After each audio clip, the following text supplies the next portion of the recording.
नमस्कार साथियों, मैं संदीप आप सभी का एग्जाम मंथन 24/7 यूट्यूब चैनल पर स्वागत करता हूं। तो जैसा आप अपनी स्क्रीन पर देख पा रहे हैं, जो आज का हमारा टॉपिक है वो है ओशियंस, यानी विश्व के महासागरों के बारे में आज पढ़ेंगे। जैसे कि महासागरों में सबसे गहरा स्थान कौन सा है, इनकी प्रॉपर्टीज़ क्या हैं, सबसे बड़ा महासागर कौन सा है और कौन कौन से महासागरों में ज्वालामुखी पाए जाते हैं, किन में रिज यानी कटक पाई जाती हैं, गल्फ क्या है, बे क्या है, इन सब के बारे में हम आज डिटेल से पढ़ेंगे। तो आपका काम है सिर्फ वीडियो को देखना और ध्यान से देखें इस वीडियो को। आपको इस वीडियो के बाद ओशियन से रिलेटेड कोई भी डाउट नहीं रहेगा, तो आप इस वीडियो को ध्यान से देखें। और क्योंकि इस वीडियो के बाद में लाइव आकर मैं इस वीडियो से रिलेटेड सारे क्वेश्चंस लगवाऊंगा, जिसमें आप पार्टिसिपेट कर सकते हैं और वहां पर आंसर्स भी बता सकते हैं, जिससे आपका रिवीजन बहुत अच्छा होगा और आपको इस टॉपिक से रिलेटेड सारे क्वेश्चंस आसानी से कर सकते हो। ठीक है, तो चलिए शुरू करते हैं। आज हम ओशियंस के बारे में पढ़ना।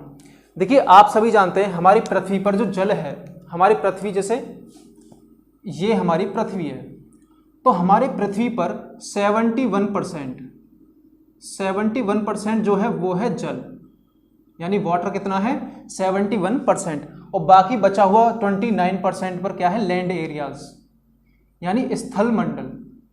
ठीक है, ये चीज आप सभी जानते होंगे।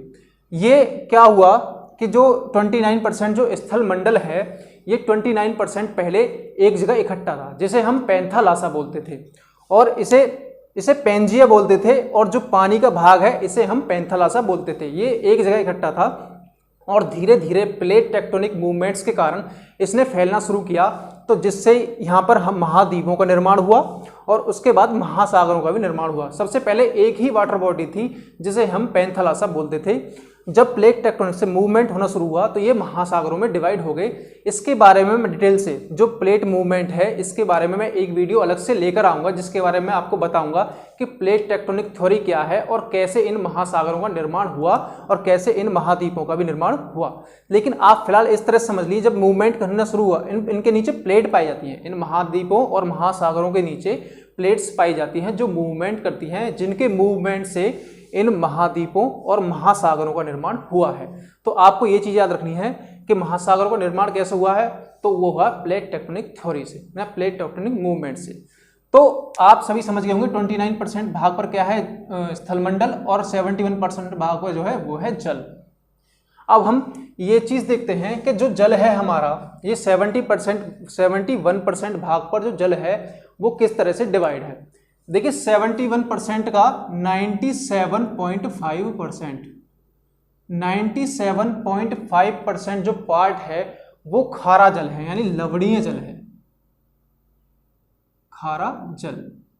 और बाकी जो बचा हुआ 2.5% भाग है ये शुद्ध यानी मीठा जल है, शुद्ध या मीठा जल। देखिए, लवणता क्या होती है, इस 97.5% जो महासागरों का जल है इसमें लवण यानी NaCl, जिसे हम नमक भी बोलते हैं, NaCl घुला हुआ है, जिसके कारण ये जो सारा पानी है महासागरों का ये कैसा है, खारा। और हमारी पृथ्वी पर जो उपस्थित 2.5%, इस 71% वाटर का 2.5% जो पानी है वो सिर्फ पीने लायक है, और एक किस रूप में उपस्थित है, बर्फ, नदियों और भूमिगत जल के रूप में ये उपस्थित है। लेकिन इस 2.5% में भी, इस 2.5% में भी 1.5%, जो 1.5% है वो बर्फ के रूप में है, जो ग्लेशियर्स हैं हमारे पहाड़ों पर वो 1.5% के रूप में उपस्थित है, जिससे हमारे पीने का पानी की बहुत ही कमी है। यानी जो हमारे पास उपस्थित जो पानी है पीने का वो सिर्फ 1% है, और जो ये 1% है ये हमारा पानी भूमिगत जल के रूप में है, जो हमारे पानी भूमि के नीचे पाया जाता है। तो आपको ये चीजें पता चली होंगी कि कैसा खारा पानी कितने पार्ट पर है, मीठा जल कितने पार्ट पर है, और पीने लायक पानी हमारे लिए कितना उपलब्ध है और कितना हमारा बर्फ के रूप में उपस्थित है। ठीक है, अब खारे पानी की बात करें तो जो खारापन है किसी भी समुद्र का वो हम किस तरह से नापते हैं। खारापन हम नापते हैं, जैसे मानो, पहले मैं इसे बता दूं जरा,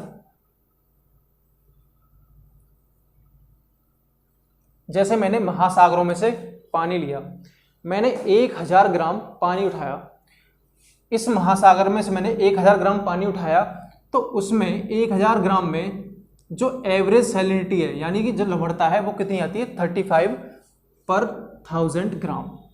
इसे हम इस तरह से डिनोट कर सकते हैं, यानी जो 35 ग्राम है, 1000 ग्राम हमने पानी लिया किसी भी महासागर से, सबसे लिए अगर एवरेज निकालेंगे तो एवरेज जो आता है वो आता है 35, यानी 1000 ग्राम में कितना है 35 ग्राम। तो ये एवरेज सैलिनिटी है। लेकिन सबसे ज्यादा जो लवणता पाई जाती है किस जगह पाई जाती है, तो तुर्की की एक झील है,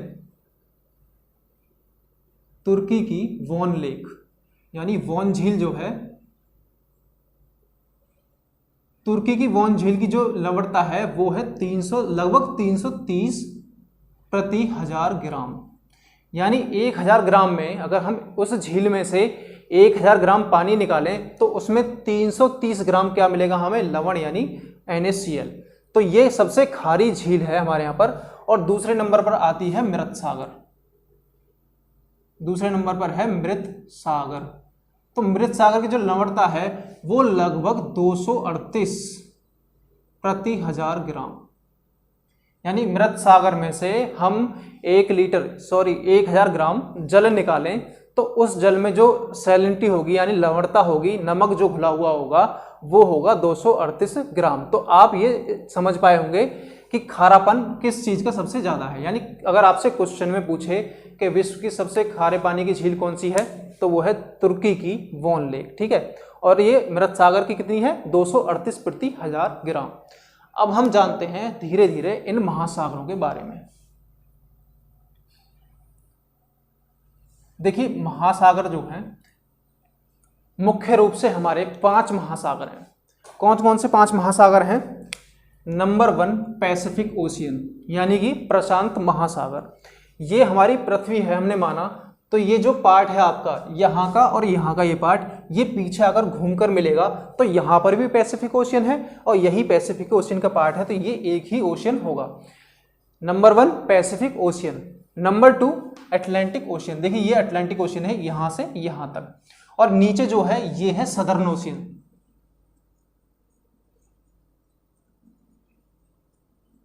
सदर्न ओशियन को हम बोलते हैं दक्षिणी महासागर। Number 3 southern ocean, number 4 Indian ocean, number 5 Arctic ocean. लेकिन आपने कहीं कहीं सुना होगा कि 7 महासागर भी हैं, लेकिन 7 महासागर एक्चुअल में है नहीं, वास्तव में तो आपके 5 ही महासागर हैं। हम 7 किस तरह से कह सकते हैं, जैसे आपके पास ये अटलांटिक ओशियन है, तो इस अटलांटिक ओशियन को हमने 2 पार्ट्स में डिवाइड कर लिया। 2 पार्ट्स कौन कौन से हैं? नॉर्थ अटलांटिक और नीचे वाला साउथ अटलांटिक। इसी तरह से पैसिफिक ओशियन जो है, पैसिफिक ओशियन का नीचे वाला पार्ट साउथ पैसिफिक ओशियन और ऊपर वाला नॉर्थ पैसिफिक ओशियन। ये नॉर्थ पैसिफिक ओशियन, ये साउथ पैसिफिक ओशियन। अब हम सबसे पहले जो पढ़ेंगे प्रॉपर्टीज वो पढ़ेंगे पैसिफिक ओशियन की।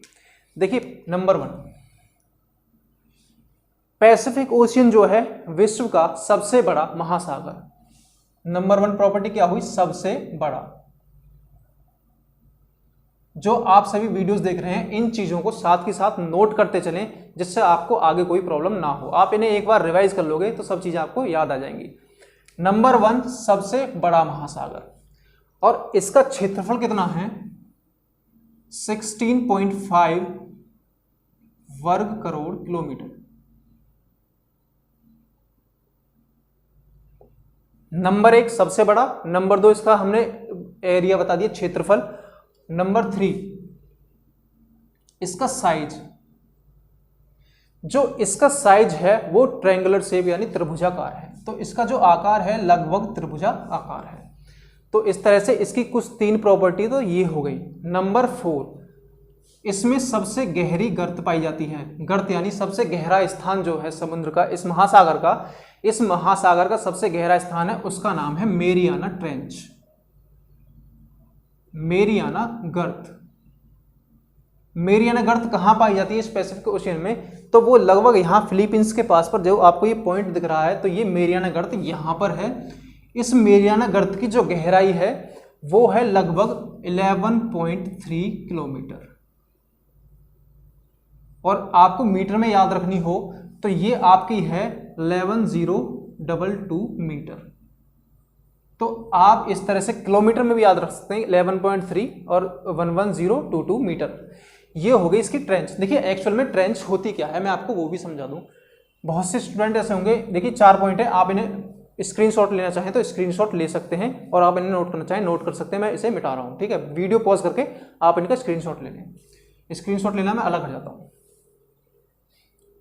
अब देखिए ट्रेंच क्या है, मैं आपको ट्रेंच के बारे में बताता हूँ। देखिए ये हमारा स्थलमंडल है, ये जमीन है हमारी, कुछ महासागर इस तरह से, ये इस तरह से जाकर ये यहाँ महासागरों का पानी यहां भरा हुआ है। तो ये जो सबसे गहरा स्थान है इसे ही हम ट्रेंच बोलते हैं।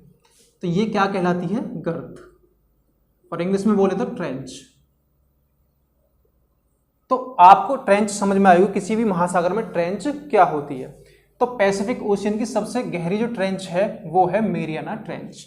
और एक चीज, इस पैसिफिक ओशियन में ज्वालामुखी की एक वलय यानी रिंग पाई जाती है, ज्वालामुखी की एक रिंग, यहां पर ज्वालामुखी की एक रिंग पाई जाती है। तो वो क्यों पाई जाती है इसको मैं आपको प्लेट टेक्टोनिक में बताऊंगा विद प्रूफ कि ये क्यों पाई जाती है। ठीक, फिलहाल आप ये समझ लीजिए यहां पर एक ज्वालामुखी की एक रिंग पाई जाती है। क्यों पाई जाती है, क्योंकि यहाँ प्लेट मूवमेंट जो हो रहा है वो एक तरफ हो रहा है, यानी कन्वर्ज हो रही है, तो यहाँ पर ज्वालामुखी का निर्माण होता है। वो कन्वर्ज होकर ज्वालामुखी का निर्माण किस तरह से करती है मैं आपको प्लेट टेक्टोनिक थ्योरी में बताऊंगा। ठीक है, तो आप फिलहाल इतना याद रखिए, यहाँ पर ज्वालामुखी की एक वलय पाई जाती है। तो प्रशांत महासागर में सबसे ज्यादा ज्वालामुखी पाए जाते हैं, सबसे नंबर 1 टॉपिक, एक पॉइंट ये निकल कर आया। देखिए इस पैसिफिक ओशियन की सारी चीजें मैंने आपको बता दी। अब नंबर 2 पर जो हम लेते हैं वो लेते हैं अटलांटिक ओशियन, जिसे हमने 2 पार्ट्स में डिवाइड किया है, नॉर्थ अटलांटिक ओशियन और साउथ अटलांटिक ओशियन। सबसे पहले दूसरा सबसे बड़ा महासागर,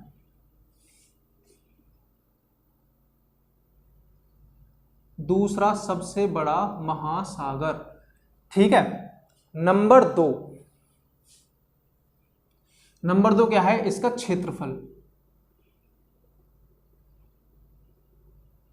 8.3 वर्ग करोड़ किलोमीटर। दूसरा सबसे बड़ा महासागर, नंबर 2 सेकंड पे क्षेत्रफल 8.3 वर्ग करोड़ किलोमीटर। नंबर 3 शेप, यानी इसका आकार किस तरीके का है, जैसा आप देख पा रहे हैं यहां पर जो इसका आकार है, यहां इसका आकार कुछ इस एस की तरह है, जो इंग्लिश अल्फाबेट है एस, तो उसकी तरह इसका आकार है। तो इसका मतलब इसकी जो शेप है वो एस टाइप की है, ठीक है। नंबर 3 पॉइंट हो गया ये।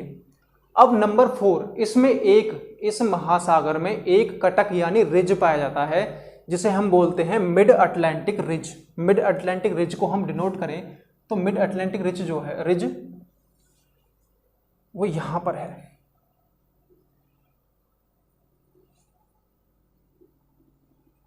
रिज क्या है, कटक क्या है, आपको ये चीज भी पता होना चाहिए। देखिए रिज क्या है, जब प्लेट्स मूवमेंट करती हैं, महासागरों की प्लेट मूवमेंट करती हैं, तो ये जो प्लेट है आपकी, ये प्लेट आपकी डाइवर्जेंट फॉर्म में जा रही है, यानी डाइवर्ज कर रही है, ये प्लेट आपस में इस तरह जा रही हैं। तो इन प्लेटों के नीचे जो लावा है वो लावा बाहर निकल कर आता है और वो यहाँ पर जम जाता है, एक प्रकार से मतलब एक पहाड़ी का निर्माण करता है।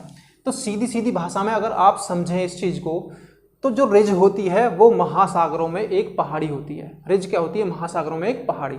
जैसे आप स्थलमंडल पर देखें हिमालय पर्वत है, तो इसी तरह से जो रिज होगी वो महासागरों में एक पहाड़ी होगी, तो उसे हम क्या कहते हैं, रिज या कटक। इसका निर्माण किस तरह से हुआ है, प्लेटों के मूवमेंट करने के कारण जो नीचे से लावा निकलकर आता है और वो ठंडा होकर जम जाता है, उसी से इस कटक का निर्माण हुआ है। और ये कटक यहां से लेकर लगभग यहां तक है। और देखी जाए, एक तरीके से देखा जाए तो पूरी पृथ्वी पर सबसे बड़ी जो पर्वत श्रृंखला है, देखिए जमीन पर स्थल मंडल पर सबसे बड़ी पर्वत श्रृंखला आपकी एंडीज पर्वत श्रेणी है, जो कि यहाँ पर साउथ अमेरिका में है। लेकिन अगर एक तरीके से देखा जाए पूरी पृथ्वी पर सबसे बड़ी पर्वत श्रृंखला जो है वो है मिड अटलांटिक रिज, यानी मध्य अटलांटिक कटक। जैसा आप देख पा रहे हैं, ये तो एंडीज जो पर्वत श्रेणी है वो तो यहाँ तक है, लेकिन मिड अटलांटिक रिज यहाँ तक है, ठीक है। तो आपको ये चीज याद रखनी है। नंबर 4, इसकी जो है यहाँ पर कुछ द्वीप पाए जाते हैं, जैसे गर्त दिखते हैं पहले, सबसे गहरा स्थान, सबसे गहरा स्थान। देखिए सबसे गहरा स्थान है इसका, जो गर्त पाई जाती है इसमें सबसे गहरी, उसका नाम है प्यूर्टो रिको, वो लगभग यहां पाई जाती है। तो सबसे गहरा जो स्थान है इसका नाम है प्यूर्टो रिको। देखो बहुत सारी चीजें लिखवा रहा हूं मैं, आप इन्हें साथ के साथ नोट करते रहोगे तो आप भूलोगे नहीं, क्योंकि अब मैं अगले ओशन के बारे में बताऊंगा तो ये चीजें मुझे बतानी पड़ेंगी, आप फिर भूल जाओगे। इन्हें आप साथ के साथ नोट करते चलो। तो सबसे गहरी जो गर्त है, सबसे गहरा स्थान कौन सा है इसका? प्यूर्टो रिको, जो कि यहां पर है। अब ये तो हो गई नंबर 4। अब एक नंबर 5 एक चीज देखते हैं। आप सागरों के बारे में जानते होंगे, सागर किन्हें कहते हैं? सागर एक ऐसी जल राशि है जो दो तरफ से स्थल से घिरा हो। जैसा आप यहां देख पा रहे हैं, ये भूमध्य सागर है और ये काला सागर है। दो तरफ से जल से घिरा हो और एक बड़े महासागर से जुड़ा हुआ हो। जैसा आप यहां देख पा रहे हैं, ये दो तरफ से घिरा हुआ है जल से और ये इस महासागर से जुड़ा हुआ है। जैसे ये बाल्टिक सागर है, ये बाल्टिक सागर भी दो तरफ से घिरा हुआ है और यहाँ पर इस जल से आकर जुड़ा हुआ है। इसी तरह से जैसे हमारा अरब सागर है, ये दो तरफ से घिरा हुआ है स्थल से और नीचे हिंद महासागर में जुड़ा हुआ है। तो ये महासागरों से जुड़े हुए होंगे और ये दो तरफ से स्थल से घिरे हुए होंगे। लेकिन एक सागर है जिसका नाम है सरगैसो सागर। सारगैसो सागर। सरगैसो सागर कहां पाया जाता है? सरगैसो सागर लगभग यहां पर है। और ये सरगैसो सागर ऐसा है जिसकी बाउंड्री जो है कोई भी स्थल नहीं है, यानी कोई भी जमीन इसकी बाउंड्री नहीं बनाती। यानी यहां पर जो है वो जलधाराएं बहती हैं, जो जलधाराएं यहां बहती हैं वो इसके बीच में जो सागर बनेगा उसे सरगैसो सागर कहेंगे। और मैं इस सरगैसो सागर का फॉर्मेशन बहुत अच्छे तरीके से आपको महासागरीय जलधाराओं वाली वीडियो में बताऊंगा कि इस सरगैसो सागर का निर्माण किस तरह से इन महासागरीय जलधाराओं ने किया है। फिलहाल आप एक चीज याद रखें, जो आपका सरगैसो सागर है वो कहाँ पाया जाता है? वो नॉर्थ अटलांटिक ओशन में पाया जाता है। और ये एकमात्र ऐसा सागर है जिसकी कोई भी बाउंड्री एक स्थल नहीं बनाता, जो कि जल की बाउंड्री, इसकी बाउंड्री जो है वो किससे बनती है? एक जल से ही बनती है। यहाँ पर जितनी जलधाराएं इसकी बाउंड्री बनाती हैं। तो ये हो गया एक सरगैसो सागर। देखिए इसके कुछ सागर हैं, अटलांटिक ओशन के कुछ सागर हैं जिन्हें हम देखते हैं। देखिए कौन सागर है? एक है भूमध्य सागर, इसका नाम क्या है? भूमध्य सागर।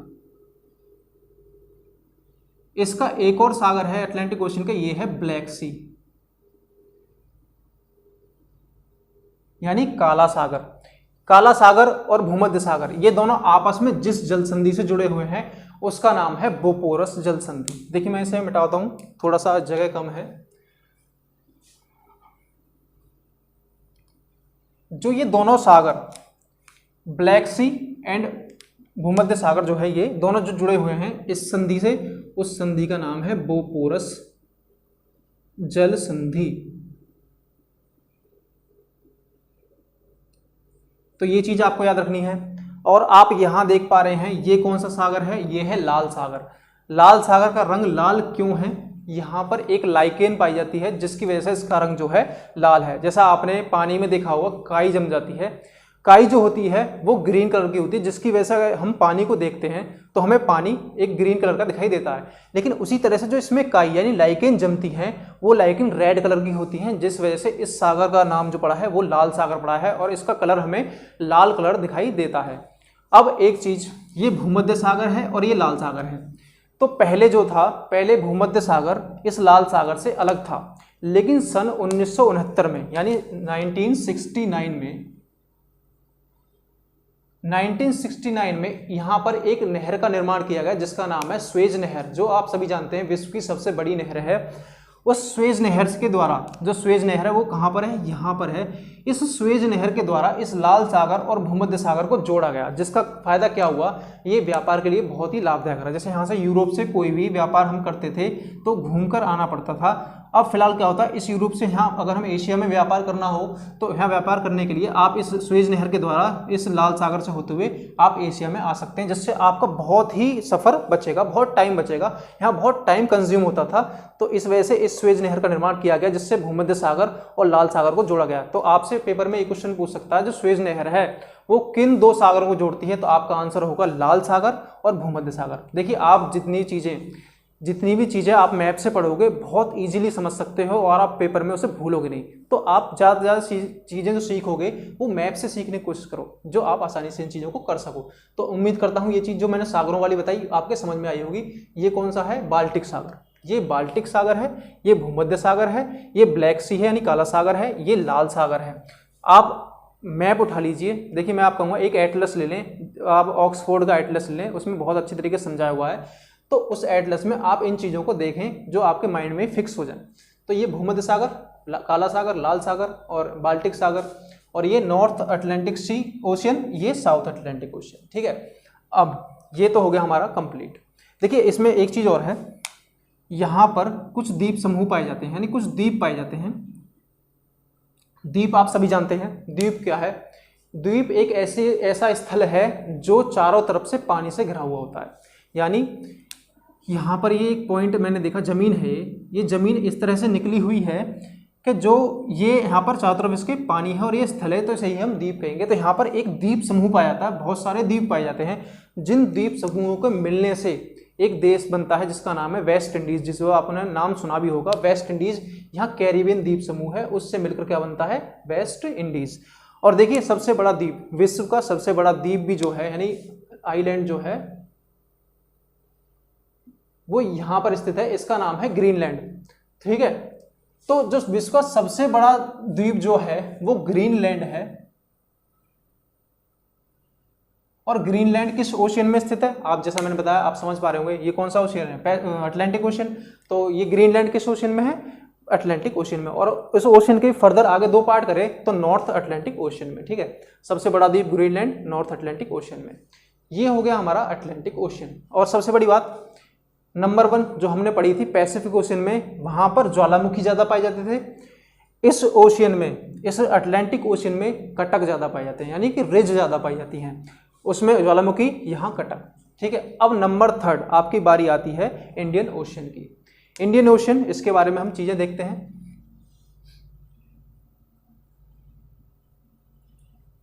देखिए इंडियन ओशियन क्या है, इसका क्षेत्रफल जो है 7.3 वर्ग करोड़ किलोमीटर। नंबर 1 इसका एरिया आपको पता होना चाहिए, 7.3 वर्ग करोड़ किलोमीटर। इसकी शेप, इसकी जो शेप है वो शेप है इसकी एम टाइप। जैसा आप यहां देख पा रहे हैं, इसकी जो शेप है वो लगभग कुछ एम तरीके की है। यहां दिख रहा है आपको, इसकी शेप एम टाइप। नंबर 3 इसका सबसे गहरा स्थान,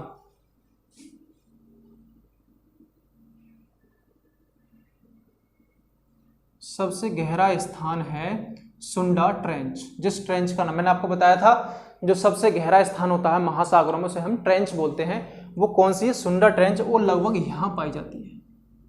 कहां? यहां पर, सुंडा ट्रेंच। आप यहां नाम यहां लिख देता हूं मैं, वहां जगह कम है तो आप इस नाम को यहां लिख लीजिए, सुंडा गर्त। नंबर 4 मोस्ट इंपॉर्टेंट, जो सबसे मोस्ट इंपॉर्टेंट है, ये एकमात्र ऐसा महासागर है जिसका नाम किसी देश के नाम पर रखा गया है, जो कि है इंडिया। यानी कि इसका नाम क्या है? Indian ocean. हिंदी में बोले तो हिंद महासागर।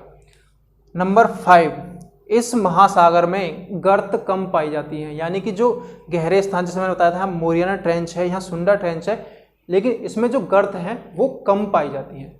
तो आप इस तरह से कह सकते हैं, इसके 4 पॉइंट क्षेत्रफल, इसका शेप, इसका सबसे गहरा स्थान और एकमात्र ऐसा महासागर जिसका नाम किसी देश के नाम पर रखा गया है, और ट्रेंच इसमें सबसे कम पाई जाती हैं। सब महासागरों में से सबसे कम ट्रेंच इसी में पाई जाती हैं। देखिए अब आपको एक चीज़ और बता दूं मैं, गल्फ और बे में अंतर।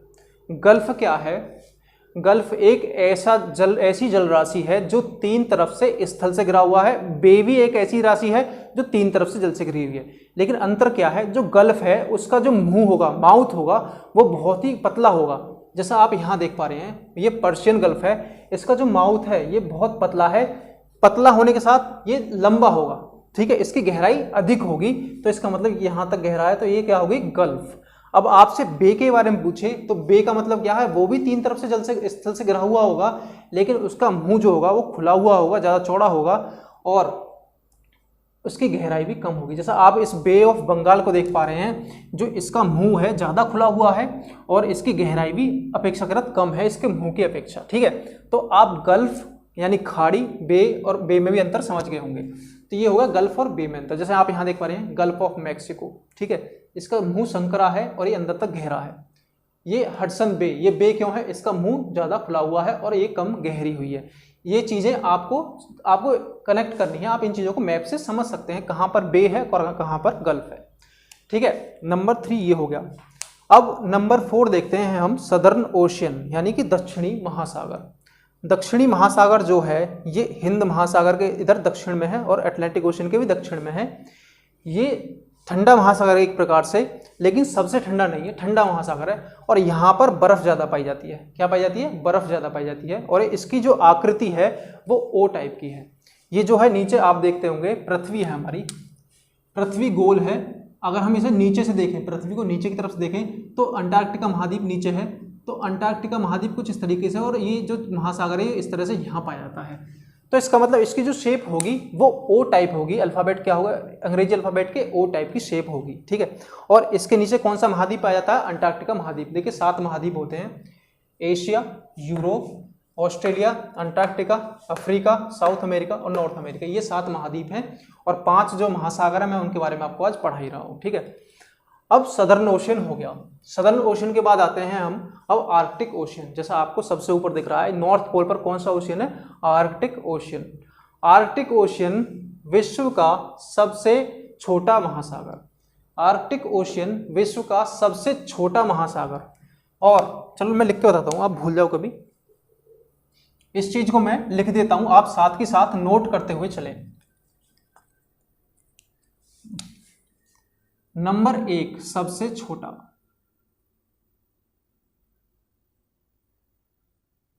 नंबर 2 सबसे कम गहरा,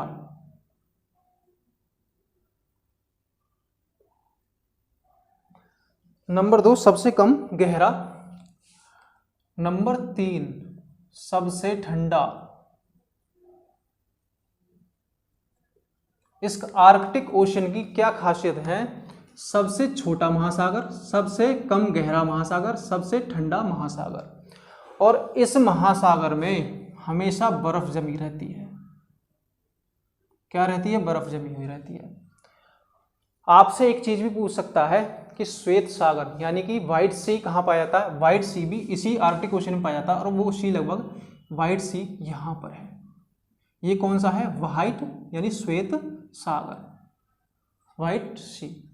अच्छा, अब एक चीज और है, यहाँ पर धीरे धीरे बर्फ पिघल रही है, यानी जो बर्फ है आप सभी जानते हैं जलवायु परिवर्तन के कारण पृथ्वी का टेम्परेचर बढ़ रहा है।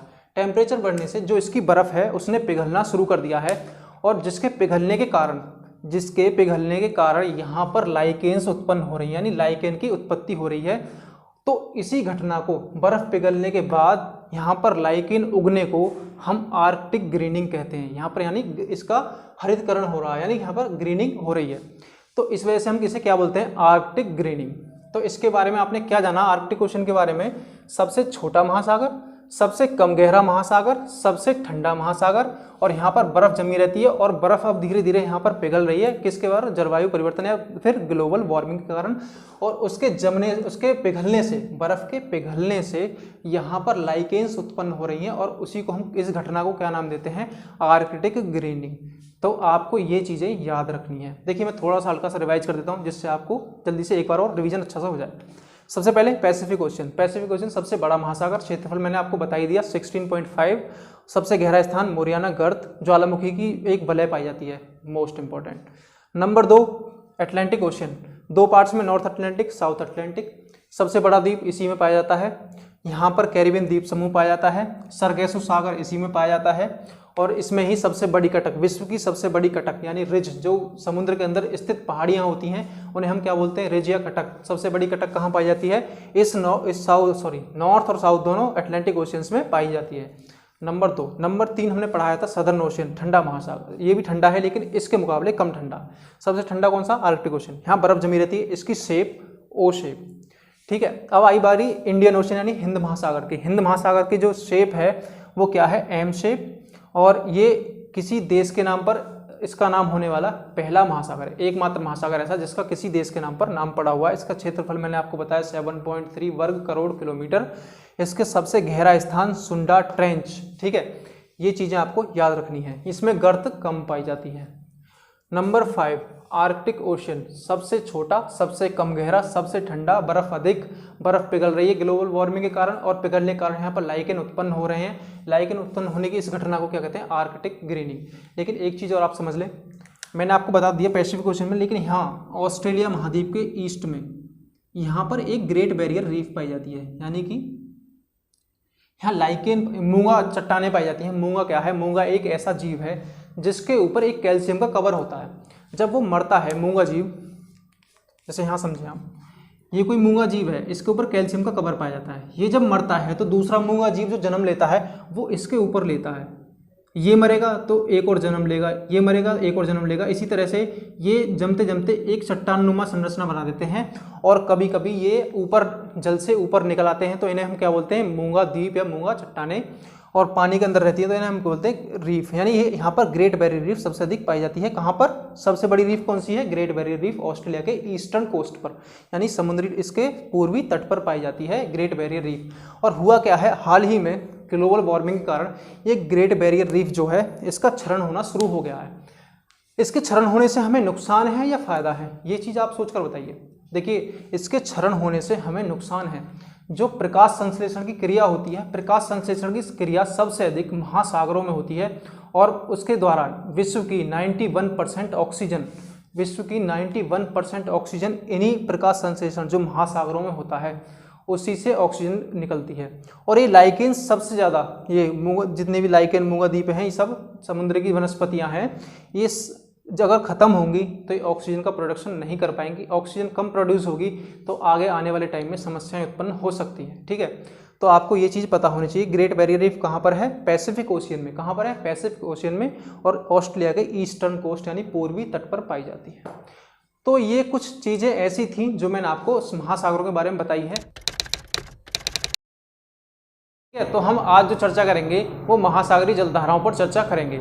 ये भी देखेंगे कौन सी जलधारा ठंडी है, कौन सी गर्म जलधारा है, और इनका निर्माण, मतलब गर्म जलधारा का निर्माण क्यों होता है, ठंडी जलधारा का निर्माण क्यों होता है। ठीक है, तो सबसे पहले मैं आपको ये बता दूं महासागरीय जलधाराएं किन्हें कहते हैं। देखिए, जलधारा जो होती है वो महासागरों में एक निश्चित जल राशि, एक निश्चित क्षेत्र की जल राशि एक निश्चित वेग से एक निश्चित दिशा में जो गति करती है उसे ही हम महासागरीय जलधाराएं कहते हैं। जैसे मान लो ये महासागर है, तो इसमें इतने बीच का कोई एरिया, यहाँ पर एक पानी ने, यहाँ के इतने पानी ने मूवमेंट करना शुरू कर दिया एक निश्चित वेलोसिटी, यानी एक निश्चित वेग से और एक निश्चित डायरेक्शन में मूव करना शुरू कर दिया, तो इसे ही हम महासागरीय जलधारा कहेंगे। यदि इसकी गति अनियमित है और दिशा भी अनियमित है तो इसे हम ड्रिफ्ट यानी प्रवाह कहेंगे। ठीक है, तो आपको ये चीज़ पता होनी चाहिए महासागरीय जलधारा जो होती है उनकी डेफिनेशन क्या होती है। तो उम्मीद करता हूँ आपको जलधारा की डेफिनेशन समझ में आई होगी। तो देखिए, महासागरीय जलधाराएं बनती क्यों हैं। सबसे पहले आप सभी को पता होना चाहिए जो हमारी पृथ्वी है वो वेस्ट टू ईस्ट मूवमेंट करती है अपनी एक्सिस पर, यानी जो रोटेशन है हमारी अर्थ का, मान लो ये हमारी अर्थ है ये अर्थ है, तो इसका जो मूवमेंट है अपनी एक्सिस पर, जहाँ ये इसकी एक्सिस है, इस एक्सिस पे जो मूव करती है वो इस तरफ घूमती है, यानी वेस्ट से ईस्ट घूमती है। तो जब वेस्ट से ईस्ट घूमेगी तो इसका जो वायुमंडल है, वायुमंडल में उपस्थित जो हवाएं हैं इसके अपोजिट डायरेक्शन में इस पर बल लगाएंगे। यानी जैसे हम कभी पैदल चलते हैं और हमने अचानक दौड़ना शुरू कर दिया तो हमको महसूस होता है जो वायु है यानी जो हवा है हमें पीछे की तरफ धकेल रही है, लेकिन एक्चुअल में ऐसा होता नहीं है। हम जब भाग रहे हैं इस वजह से वो हमें महसूस होती है। तो इसी कारण जब पृथ्वी की जो गति होगी वेस्ट टू ईस्ट, जब ये घूमेगी इस तरफ घूमेगी तो हवाएं इस तरफ बल लगाएंगी। तो इसका मतलब ये है जो जितने भी समुद्र हैं, यानी ये वेस्ट डायरेक्शन है, ये ईस्ट डायरेक्शन है, जब हमारी पृथ्वी इधर से इधर घूमेगी तो हवाएं जो हैं इधर से इधर बल लगाएंगी। इस बल को ही हम कोरियोलिस बल कहते हैं। तो इस कोरियोलिस बल के कारण जितना भी महासागरों का जल है, ये जितने भी महासागर है, मैंने आपको बताया था ये इंडियन ओशन है, ये अटलांटिक ओशन है, पैसिफिक ओशन है, सदर्न ओशन है और ये आर्कटिक ओशन है। तो इन ओशियंस का जल जो है वो इस तरफ मूव करना शुरू कर देगा, क्योंकि हवाएं इस तरफ बल लगा रही हैं, तो अपने साथ वो पानी को भी इधर की तरफ ही बहाकर ले जाएंगे। तो आपको बस एक चीज समझनी है कि जो इन महासागरों का जल है, देखिए मैं ठंडी जलधारा को गर्म से, मतलब ठंडी गर्म जलधारा जो होंगी उन्हें डिफरेंट कलर से डिनोट करूंगा। इस रेड से मैं गर्म जलधारा को और ठंडी जलधारा को मैं ब्लू कलर से। तो जब यहाँ पर पानी जो है इस डायरेक्शन में मूव करना शुरू करेगा, और आपको एक बात भी पता होना चाहिए, जो हमारी अर्थ है, एक तो कोरियोलिस बल हो गया, जो इक्वेटर है, हमारे इक्वेटर पर वर्ष भर सूर्य की किरणें सीधी पड़ती हैं। यहाँ पर सूर्य की किरणें सीधी पड़ती हैं और इन ध्रुवों पर, यानी इस नॉर्थ पोल पर और साउथ पोल पर जो सूर्य की किरणें हैं वो तिरछी पड़ती हैं। तो इसी कारण इस स्थान पर, लगभग इस भूमध्य सागर के आसपास के स्थान पर हमारी पृथ्वी का टेम्परेचर अधिक होता है और यहाँ पर टेम्परेचर कम होता है। तो इसका मतलब जो जलधाराएं यहाँ से बननी शुरू होंगी वो गर्म जलधाराएं बनेंगी, और यहाँ से जो जलधाराएं बनेंगी वो ठंडी जलधाराएं बनेंगी। तो आपको ये चीज़ पता होना चाहिए। ये हमारी इक्वेटर है, तो इक्वेटर पर जो प्रकाश पड़ेगा पृथ्वी पर, इसका सूर्य का प्रकाश यहाँ सीधा पड़ेगा, तो यहाँ जो जलधाराएं बनेगी, यहाँ का पानी जो होगा हमेशा गर्म होगा।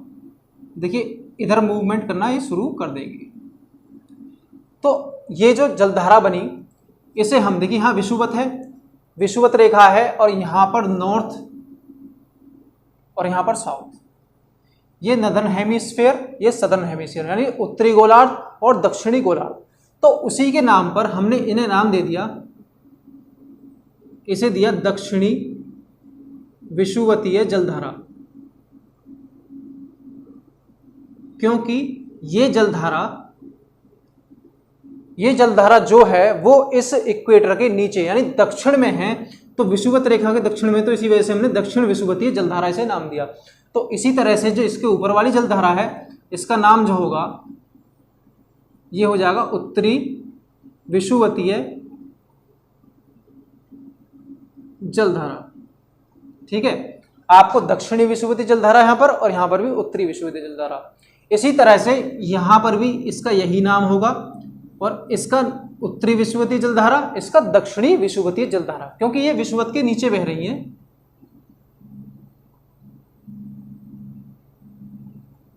जलधारा, और इसी तरह से इस गोलार्ध में भी उत्तरी विषुवतीय जलधारा और इसी में दक्षिणी विषुवतीय जलधारा। तो अब जो है ये जलधारा, अब आप एक बात बताइए, जहां पर ठंडी जलधाराएं जो हैं वो किस से किस तरफ चलेंगी? ठंडी जलधाराएं हमेशा, देखिए ठंडा पानी किधर है? पोल्स पर, यानी इन ध्रुवों पर ठंडा पानी है, तापमान कम होता है, तो इस वजह से यहाँ पर पानी महासागरों का ठंडा होता है और यहाँ पर गर्म होता है। तो इससे एक चीज जो निकल कर आई हमारे सामने वो ये है कि गर्म जलधाराएं हमेशा इक्वेटर से पोल की तरफ चलेगी। गर्म जलधाराएं, जब यहाँ का पानी गर्म है तो यहाँ से जो गर्म जलधाराएं बनेंगी वो पोल की तरफ चलेंगी, यानी ध्रुवों की तरफ, और ध्रुवों से ठंडी जलधाराएं विषुवत रेखा की तरफ। तो आपसे क्वेश्चन में ये भी पूछ सकता है ठंडी जलधाराएं किस तरह से गति करती हैं, तो इसका मतलब उत्तरी यानी ध्रुवों से, उत्तरी हो सकता है या दक्षिणी हो सकता है, इन ध्रुवों से विषुवत रेखा की तरफ गति करती हैं। तो आपको एक चीज और पूछता हूं मैं, क्या जो ठंडी जलधाराएं वाष्पन की दर को बढ़ाती हैं घटाती हैं? देखिए किसी भी समुद्र का पानी है, महासागर का पानी है, यदि जहां टेम्परेचर ज़्यादा होगा, टेम्परेचर ज़्यादा होने का मतलब वाष्पीकरण, पानी का जो वाष्पीकरण होगा वो ज़्यादा होगा, पानी का वाष्पीकरण ज़्यादा होगा तो वहां पर वर्षा भी ज़्यादा होगी। ठीक है, तो जो गर्म जलधाराएं होती हैं वो वर्षा को प्रेरित करती हैं, यानी वो वर्षा अधिक करवाती हैं। जो ठंडी जलधाराएं होती हैं, ठंडी जलधारा क्या होंगी? वहाँ वाष्पन कम होगा, जहाँ ठंडे मौसम होगा वहाँ पर पानी का वाष्पीकरण कम होगा और बारिश कम होगी। इसी कारण जो ठंडी जलधाराएं हैं वो मरुस्थल का निर्माण करेंगी और गर्म जलधाराएं वर्षा को प्रेरित करेंगी। तो आपको ये चीज़ें पता होनी चाहिए। ठीक है, अब इस वाले पर हम चर्चा करते हैं, नॉर्थ अटलांटिक ओशियन में हम चर्चा करते हैं। देखिए ये उत्तरी विषुवतीय जलधारा है, लेकिन जैसे ही ये आगे बढ़ती है, यहाँ पर उत्तरी अमेरिका का एक तट है जिसे हम फ्लोरिडा बोलते हैं। इस फ्लोरिडा के तट से टकराती है ये धारा और यहाँ पर इसे फ्लोरिडा की जलधारा नाम दिया गया है। इसे क्या नाम दिया गया है? फ्लोरिडा की जलधारा। तो मैं इसे मिटाता हूँ, तो आपको इस धारा का नाम पता होना चाहिए, फ्लोरिडा की जलधारा।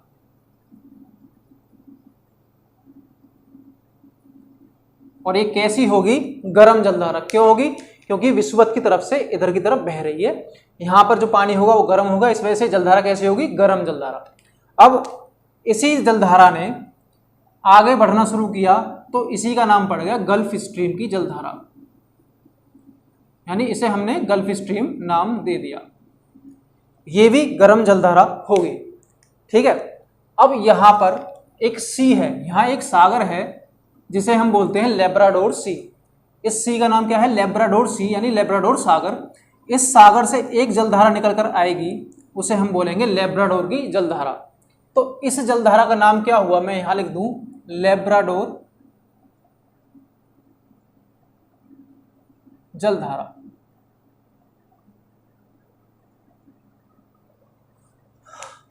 यहां से एक विषुवतीय, उत्तरी विषुवतीय जलधारा चली और यहाँ फ्लोरिडा के तट से टकराई और फ्लोरिडा की जलधारा बन गई, और आगे चलकर ये धारा गल्फ स्ट्रीम के नाम से जानी जाती है।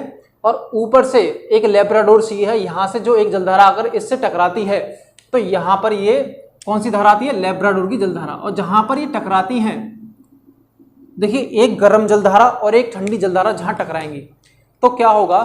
ठंडी जलधारा का घनत्व अधिक होगा और गर्म का कम होगा। जब ये धाराएं टकराएंगी, देखिए ये ठंडी जलधारा आई और ये गर्म जलधारा, जब ये दोनों टकराएंगी तो ठंडा पानी हमेशा नीचे की तरफ मूव करेगा और गर्म पानी इसके ऊपर मूव करेगा। तो इस तरह से मूव करने के बाद जब ये जलधारा नीचे जाएंगी तो जो इस सागर में घास होंगी, जो इसके अंदर घास होंगी, जिन्हें प्लैंकटन घास बोलते हैं, तो वो इनके टकराने से ये घास ऊपर निकल कर आ जाएगी, यानी सतह पर निकल कर आ जाएगी। जब इसे सतह पर निकल कर आएगी तो यहाँ पर मछलियाँ अत्यधिक आकर्षित होंगी, यानी यहाँ पर मछलियाँ कैसी पाई जाएंगी? अधिक मात्रा में पाई जाएंगी, क्योंकि जो घास यहाँ पर खाती हैं मछलियाँ वो अत्यधिक आकर्षित होंगी। और उन छोटी मछलियों को खाने के लिए यहाँ पर बड़ी मछलियाँ भी आकर्षित होती हैं। तो यहाँ पर मछलियों के उत्पादन के लिए बहुत अच्छी जगह मानी जाती है। ये जो जगह है ये मछलियों के उत्पादन के लिए बहुत अच्छी जगह मानी जाती है। और अब क्या काम करते हैं हम?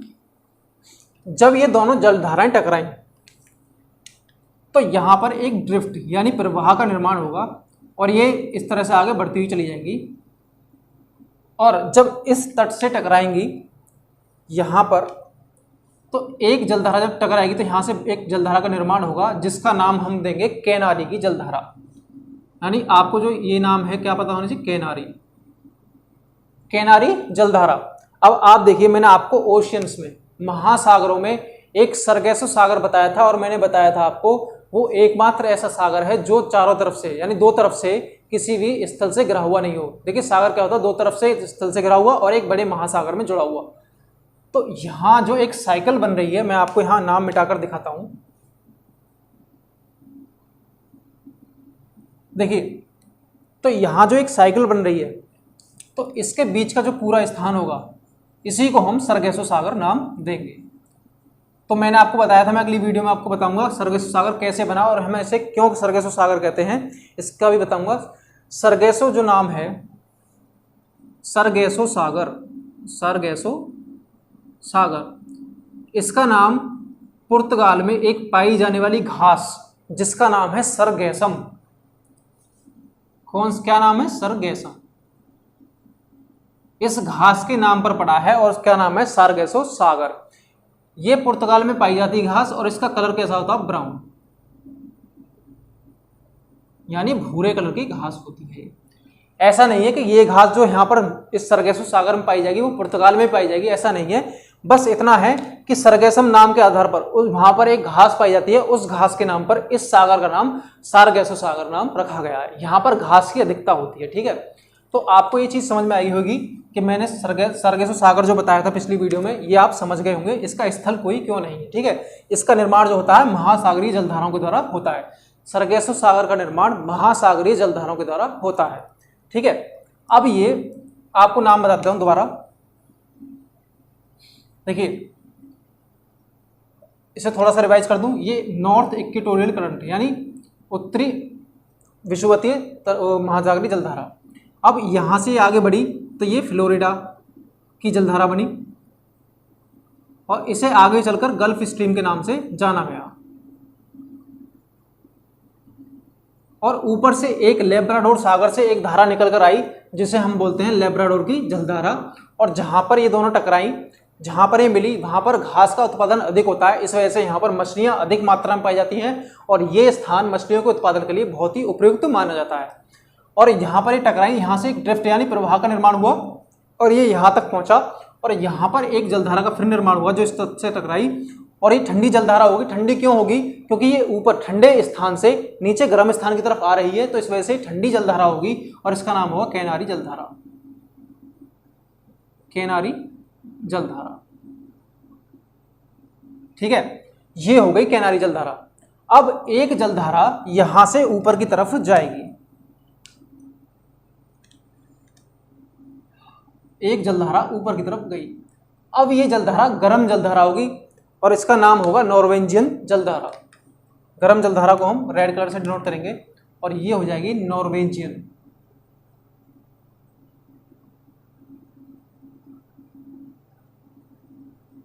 नॉर्वेजियन जलधारा, नॉर्वेजियन, ठीक है। अब आप सोचेंगे कि जबकि ठंडा स्थान यहाँ पर है, गर्म स्थान यहाँ पर है, तो ये ठंडी क्यों है और ये गर्म क्यों है? देखिए, यहाँ का तापमान यहाँ के तापमान की अपेक्षा अधिक कम होगा। जब ये कम तापमान है और यहाँ के पानी का तापमान इसके कंपैरिजन में ज़्यादा है, तो इसका मतलब यहाँ से जो पानी जाएगा वो गर्म जाएगा और ऊपर कैसा होगा? ठंडा। तो इस वजह से कैसी जलधारा हो जाएगी?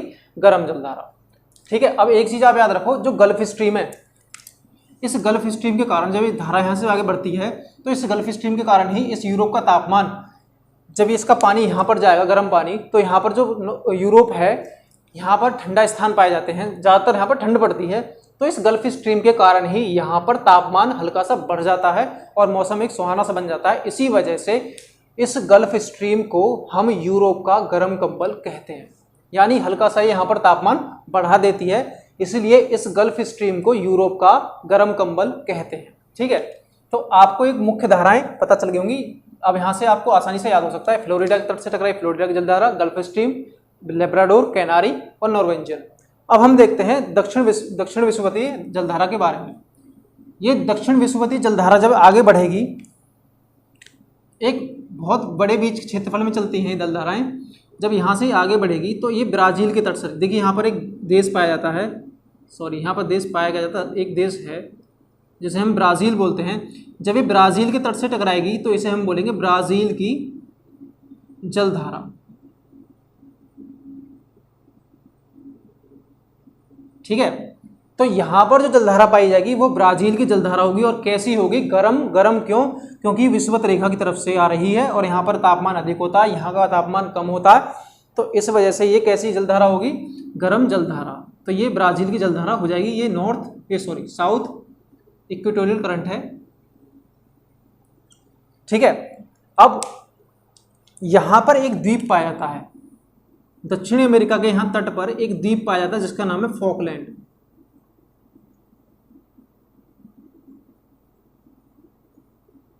तो यहां से एक जलधारा ऊपर की तरफ चलती है, आपको इसके नाम से याद रखना है। यहाँ पर कौन सा द्वीप पाया जाता है? फॉकलैंड। तो जब फॉकलैंड के सहारे से एक जलधारा जाएगी तो इसे हम बोलते हैं फॉकलैंड की जलधारा,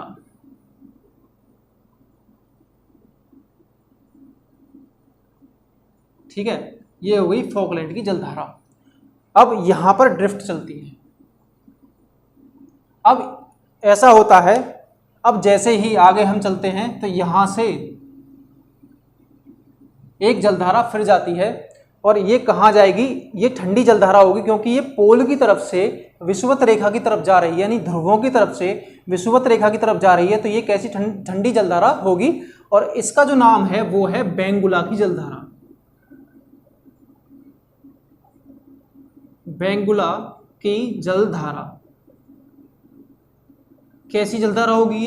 ये ठंडी जलधारा होगी। क्यों? क्योंकि ये पोल की तरफ से आ रही है, ठंडे प्रदेश की तरफ से आ रही है और किधर जा रही है? विषुवत रेखा की तरफ। तो इस वजह से इसका नाम ये कैसी ठंडी जलधारा होगी। तो आपको यहाँ की जलधाराएं, अटलांटिक ओशन यानी नॉर्थ अटलांटिक ओशन की जलधाराएं और साउथ अटलांटिक ओशन की जलधाराओं के बारे में जानकारी हो चुकी है, ठीक है।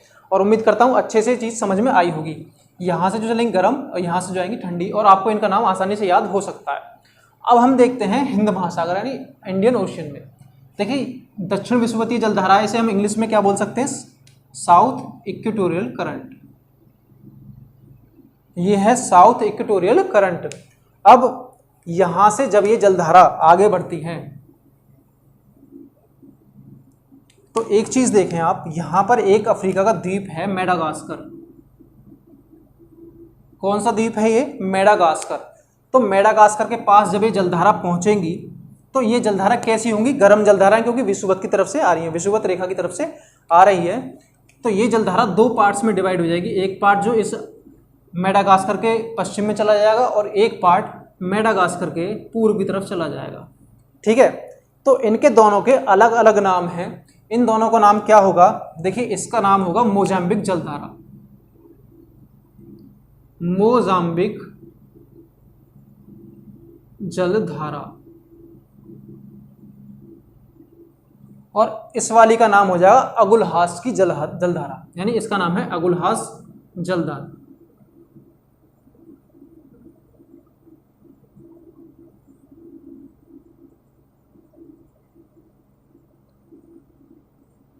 तो आपको यहां क्या पता चला? जो साउथ इक्वेटोरियल करंट है, जब उसने नीचे की तरफ मूव करना शुरू किया, इस तट से टकराकर जब नीचे की तरफ आया तो यहाँ ये दो पार्ट्स में डिवाइड हो गई, जिसको एक का नाम हमने मोजाम्बिक जलधारा, दूसरे का नाम अगुलहास जलधारा। दो गर्म करंट, ये कौन सी होंगी? गर्म जलधाराएं। अब इसी तरह से यहाँ पर भी ड्रिफ्ट का प्रभाव होगा और यहाँ से एक बाद में आगे चलकर एक जलधारा का फिर निर्माण होगा जो यहाँ से ऊपर की तरफ जाएगी। ये जलधारा कैसी होगी? ठंडी जलधारा। क्यों? क्योंकि पोल की तरफ से आ रही है। यहाँ का तापमान अधिक, यहाँ का तापमान कम, यहाँ का पानी गर्म, यहाँ का पानी ठंडा, तो इस वजह से जो पानी आएगा यहाँ से ठंडा आएगा। तो इस वजह से ये जो जलधारा होगी, यानी करंट जो होगी, जिसे हम इसका नाम देंगे, ये तो कोल्ड होगी और इसका नाम जो होगा पश्चिमी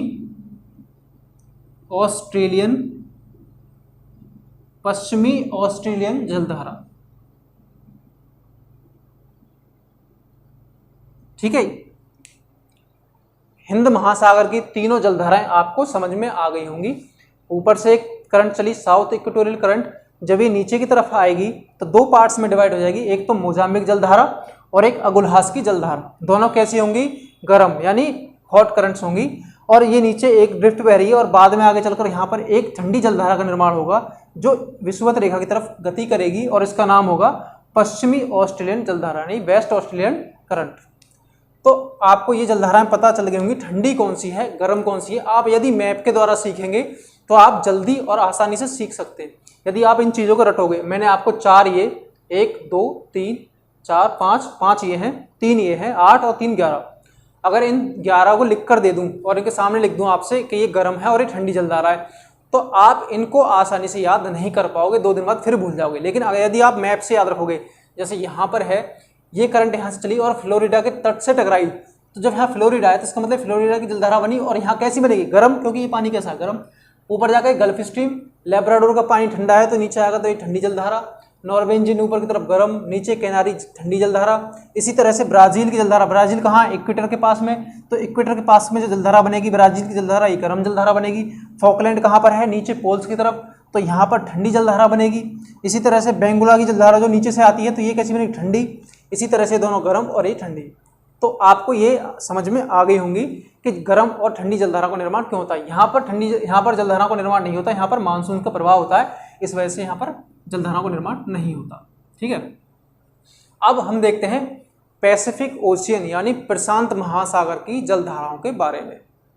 देखिए, प्रशांत महासागर में जो जलधाराएं चलती हैं उनके बारे में यदि हम देखें, ये प्रशांत महासागर है, इसे हम नॉर्थ पैसिफिक ओशियन बोलते हैं, इसे साउथ पैसिफिक ओशियन।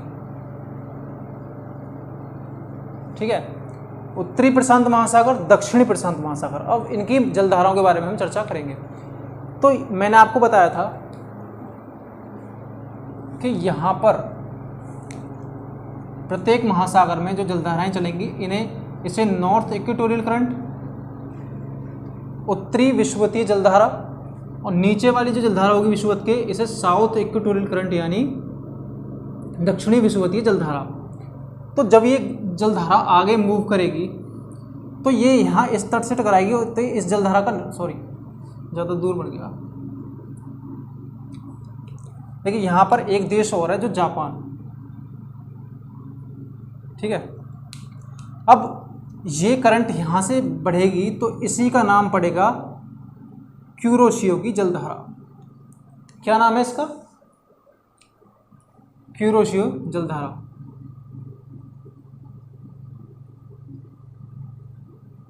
क्यूरोशियो जलधारा। तो आपको इसका नाम पता होना चाहिए, क्यूरोशियो जलधारा। और कैसी जलधारा? गर्म, क्योंकि ये इक्वेटर के पास से बनकर निर्माण हो रहा है इसका, और ये पोल्स की तरफ गति कर रही है। अब ये जब ये करंट आगे बढ़ेगी तो एक पार्ट इधर चला जाएगा और इसी का ये पार्ट आगे बढ़ जाएगा। ठीक है, अब होगा क्या कि इसका नाम यहां पर चेंज हो जाएगा। इस करंट का नाम हो जाएगा आपका जापान की जलधारा।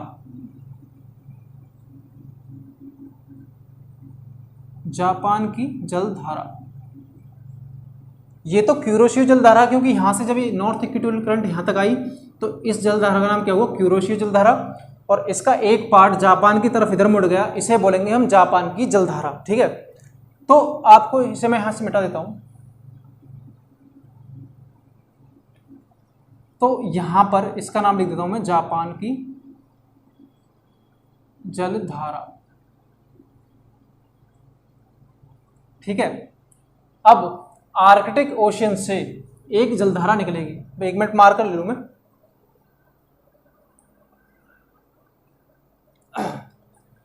देखिए ये आर्कटिक ओशियन है,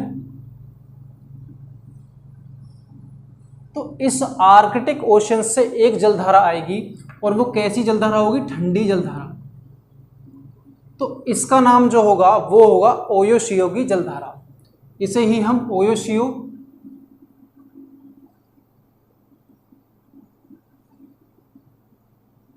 ओयोशियो या क्यूराइल, इसके दो नाम हैं, ओयोशियो या क्यूराइल जलधारा।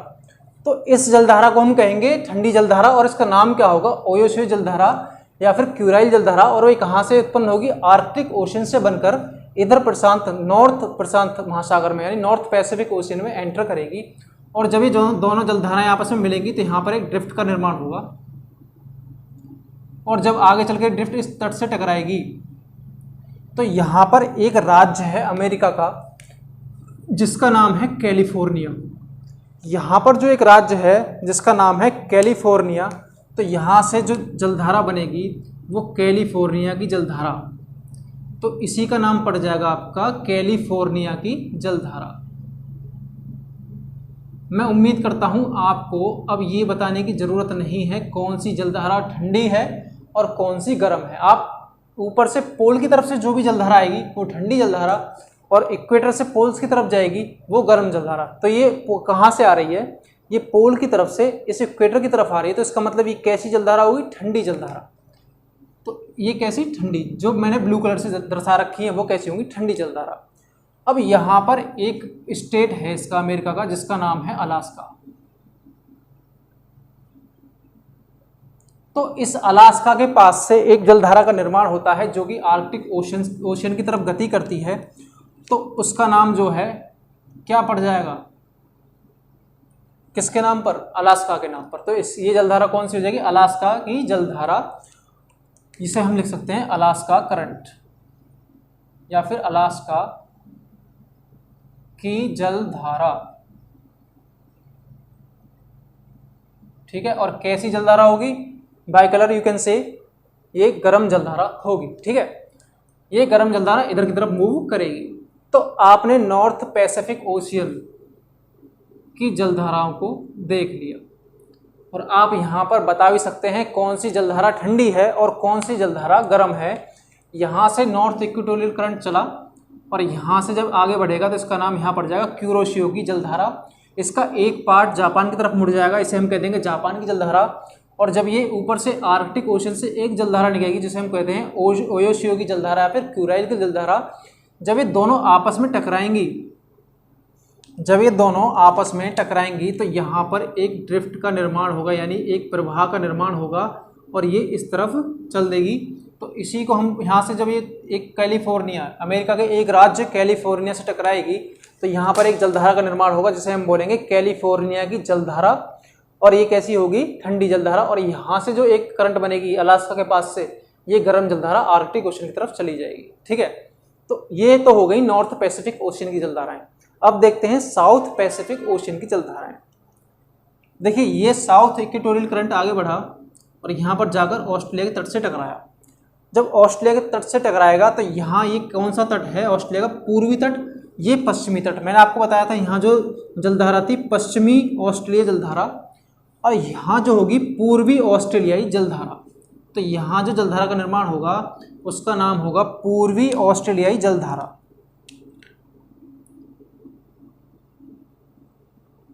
ऑस्ट्रेलियाई जलधारा, ठीक है। और यहाँ पर नीचे ड्रिफ्ट बह रही है, यानी एक प्रवाह है पानी का। अब आगे चलकर यहाँ से एक करंट फिर बनेगी जिसे हम कहेंगे पेरू या हम्बोल्ट की जलधारा। और ये कैसी जलधारा होगी बताने की जरूरत ही नहीं है, पोल्स की तरफ से आ रही है तो कैसी जलधारा, ठंडी जलधारा। ठीक है, कभी कभी क्या होता है इस स्थान पर यहाँ ये करंट ठंडी ना बनकर कभी कभी इस तरह से एक गर्म जलधारा का निर्माण हो जाता है। इस स्थान पर एक गर्म जलधारा का निर्माण हो जाता है जिसे हम बोलते हैं अल निनो। ठीक है, अल निनो का निर्माण होगा तो ये कैसी जलधारा होगी, गर्म जलधारा। जब गर्म जलधारा होगी तो यहाँ पर बारिश होगी या नहीं होगी, बारिश जरूर होगी। ठीक है, तो ये मानसून को इफेक्ट करता है। जब भी अल निनो का निर्माण होता है तो मानसून, यहाँ भारत की तरफ जो मानसून आते हैं वो कमजोर पड़ जाते हैं। इस पेरू या हम्बोल्ट की जलधारा के कारण ये भारत के जो आने वाले मानसून है ये कमजोर पड़ जाते हैं और यहाँ पर बारिश होती है। लेकिन जब यहाँ पर ये अल निनो नहीं बनता, अल निनो जब नहीं बनता, यहाँ पेरू या हम्बोल्ट की जलधारा बनेगी, तो मैंने आपको बताया था जो ठंडी जलधाराएं होती हैं उनमें वाष्पीकरण की दर यानी पानी के वाष्पित होने की दर कम होती है, और वाष्पीकरण की दर कम होगी तो यहाँ पर पानी का वाष्पन कम होगा तो बारिश कम होगी। इसी वजह से यहाँ पर एक मरुस्थल है चिली में, आटाकामा मरुस्थल, उसी कारण यहाँ पर आटाकामा मरुस्थल का निर्माण होता है। ठीक है, जब इस ठंडी जलधारा के कारण। लेकिन जब गर्म जलधारा बन जाएगी तो यहाँ पर बारिश अधिक होगी। तो गर्म जलधारा के कारण बारिश क्यों होती है, क्योंकि वाष्पीकरण अधिक होता है, इस वजह से गर्म जलधारा के कारण बारिश अधिक होती है और ठंडी जलधारा के कारण बारिश नहीं होती। तो आपको ये कुछ प्रमुख जलधाराएं हैं। अब हम कुछ फैक्ट्स पर विचार करते हैं कि सबसे तेज चलने वाली जलधारा कौन सी है, जिसकी गति सबसे अधिक है, सबसे अधिक गति वाली महासागरीय जलधारा। तो उसका नाम है गल्फ स्ट्रीम, जो यूरोप का गर्म कंबल भी कही जाती है। वो सबसे तेज चलने वाली गर्म जलधारा है। सेकंड, दूसरी सबसे अधिक गति से चलने वाली, तो दूसरी जो है वो है अगुलहास, जो अफ्रीका के तट पर यानी मेडागास्कर के पास में बहती है, उसे बोलते हैं अगुलहास जलधारा। नंबर थर्ड, इनकी एवरेज स्पीड कितनी होती है, तो इनकी जो एवरेज स्पीड होती है 5 से 6 किलोमीटर प्रति घंटा, 5 to 6 किलोमीटर पर आवर। ठीक है, तो ये कुछ फैक्ट थे जो हमें इसके बारे में पता होना चाहिए। सबसे तेज अधिक गति चलने वाली जलधारा गल्फ स्ट्रीम, नंबर सेकंड पर अगुलहास, और एवरेज स्पीड होती है इनकी 5 to 6 किलोमीटर पर आवर। ये आपको मैप के द्वारा, देखिए जितनी भी जलधाराएं यदि आप मैप के द्वारा करेंगे, बार बार यही बात कह रहा हूं मैं, मैप के द्वारा करोगे तो बहुत जल्दी और आसानी से सीख सकोगे। ठीक है, तो आज का हमारा जो टॉपिक है, देखिए सबसे पहले हमने महासागर पढ़े, फिर पढ़ी महासागरीय जलधाराएं, और उसके बाद जो हमारा आज तीसरा टॉपिक है वो है जल संधियां यानी स्टेट्स। तो इनके बारे में हम डिटेल से पढ़ेंगे। तो सबसे पहले आपको ये पता होना चाहिए कि जल संधियां कहते किन्हें हैं। देखिए जल संधियां क्या है, दो चीज है, एक तो जल संधि, एक स्थल संधि। नंबर 1, चलो यहां समझाता हूं। जल संधि जिसे आप स्ट्रेट बोलते हो, और नंबर 2 है आपकी स्थल संधि, और स्थल संधि को आप बोलते हो इस्थमस। तो इस्थमस माने स्थल संधि और स्ट्रेट माने जल संधि। तो आपको इनका अंतर पता होना चाहिए कि जल संधि और स्थल संधि किसे कहते हैं। देखिए सबसे पहले हम देखते हैं जल संधि किसे कहते हैं। जल संधि एक ऐसा संकरा जल निकाय है, जैसे मैंने यहां लेता हूं एक ऐसा जल निकाय है, छोटा जल निकाय, जो दो बड़े जल निकायों को जोड़ता हो। जैसे जल निकाय एक है, ये दूसरा जल निकाय है, तो इन दो जल निकायों को ये जोड़ता हो, यानी ये जल यहाँ से जल के द्वारा जुड़ा हुआ हो, और यहाँ पर एक स्थल खंड है और यहाँ पर भी एक स्थल खंड है। तो इन स्थल खंडों को अलग करता हो, यानी दो स्थल खंडों को अलग करता हो और दो बड़े जल निकायों को जोड़ता हो, तो इसे कहेंगे स्ट्रेट या जल संधि। जैसा आप यहाँ देख पा रहे हैं, ये दो स्थल हैं और बीच में इनके जल है, तो ये जल निकाय इन दो स्थल खंडों को अलग कर रहा है और इन दो जल निकायों को जोड़ रहा है, तो इसे ही हम कहेंगे जल संधि। अब नंबर 2 पर हम देखते हैं स्थल संधि यानी इस्थमस किसे कहते हैं। देखिए इस्थमस में इसका उल्टा है, जैसे यहाँ जल संधि है वहाँ स्थल संधि है, तो इसका मतलब ये है कि हमारे पास दो बड़े स्थल खंड हैं, यानी लैंड एरियाज है हमारे पास। इन लैंड एरियाज को एक छोटा लैंड एरिया यानी जमीन जो है ये इन दो बड़े निकायों को जोड़ रही है। ये भी जमीन है और ये भी जमीन है, यानी ये लैंड एरिया है और ये भी लैंड एरिया है, और ये वाटर बॉडीज है ये वाली। तो स्थल संधि का मतलब क्या है, एक ऐसा जमीन का टुकड़ा जो दो बड़े जल निकायों को अलग करता हो, जैसे एक जल निकाय दूसरा जल निकाय, और दो स्थल निकायों को यानी बड़े स्थल निकायों को जोड़ता हो। जैसा आप यहाँ देख पा रहे होंगे, ये दो हमारे पास स्थल खंड है, ये वाले नॉर्थ अमेरिका और साउथ अमेरिका। तो यहाँ पर जो पनामा है ये इन दो स्थानों को जोड़ रहा है, तो ये हो गई एक स्थल संधि, यानी एक छोटा संकरा जमीन का हिस्सा जो है ये स्थल संधि कहलाएगा, यानी इसे हम इस्थमस कहेंगे। तो उम्मीद करता हूँ आपको जल संधि और स्थल संधि के बीच का अंतर समझ में आया होगा। और अब पढ़ते हैं हम जल संधियों के बारे में। तो जल संधि जो हम पढ़ेंगे, हम सबसे पहले स्टार्ट करते हैं वेस्ट टू ईस्ट। सबसे पहले हम वेस्ट की पढ़ेंगे, फिर उसके बाद यहाँ यूरोप में और अफ्रीका में आएंगे, फिर उसके बाद एशिया, फिर यहाँ पर ऑस्ट्रेलिया की तरफ आकर सब जल संधि को कंप्लीट करेंगे। तो सबसे पहले जो स्टार्ट करते हैं हम यहाँ ऊपर से स्टार्ट करते हैं। देखिए सबसे पहली जो जल संधि है जिसका नाम है, ये वाली जल संधि का नाम है डेविस। मैं यहाँ लिखता हूँ, यह है डेविस स्ट्रेट। देखिए डेविस स्ट्रेट किन दो जल निकायों को जोड़ता है। देखिए ये तो आर्कटिक महासागर है, और आर्कटिक महासागर में भी यहाँ पर बैफिन बे यानी बैफिन की खाड़ी। तो बैफिन की खाड़ी को इस लेब्राडोर सी, मैंने पिछली वीडियो में आपको बताया था अटलांटिक ओशन में ये एक पार्ट है लेब्राडोर सी, जहाँ से लेब्राडोर की जलधारा निकलती है। ये लेब्राडोर सी को इस बैफिन की खाड़ी से जोड़ता है। डेविस जल संधि लेब्राडोर सी को बैफिन की खाड़ी से जोड़ता है, और ग्रीनलैंड और बैफिन आइलैंड जो है एक कनाडा का आइलैंड है, यानी कनाडा का इसका अधिकार है, ग्रीनलैंड पर डेनमार्क का अधिकार है। तो इन दो स्थल खंडों को अलग करता है, यानी इन लैंड एरियाज को अलग करता है, इन दो वाटर बॉडीज को कनेक्ट करता है, लेब्राडोर सी और बैफिन बे। मैं यहां लिख देता हूं बैफिन बे, बैफिन बे। ठीक है, अब आप इसके बारे में समझ गए होंगे डेविस जल संधि। अब दूसरी है हडसन स्ट्रेट। आपको यहां दिख रही होगी, ये है हडसन स्ट्रेट। ठीक है, हडसन स्ट्रेट जो दो जल निकायों को जोड़ता है वो है लेब्राडोर सी और हडसन बे, यानी हडसन की खाड़ी। ये यहाँ पर हडसन की खाड़ी है, इस हडसन की खाड़ी को ये जल संधि लेब्राडोर सी से जोड़ती है और बैफिन आइलैंड को कनाडा से अलग करती है। ये कनाडा के ही दोनों हिस्से हैं, लेकिन बैफिन आइलैंड को इस कनाडा की मुख्य भूमि से अलग करती है।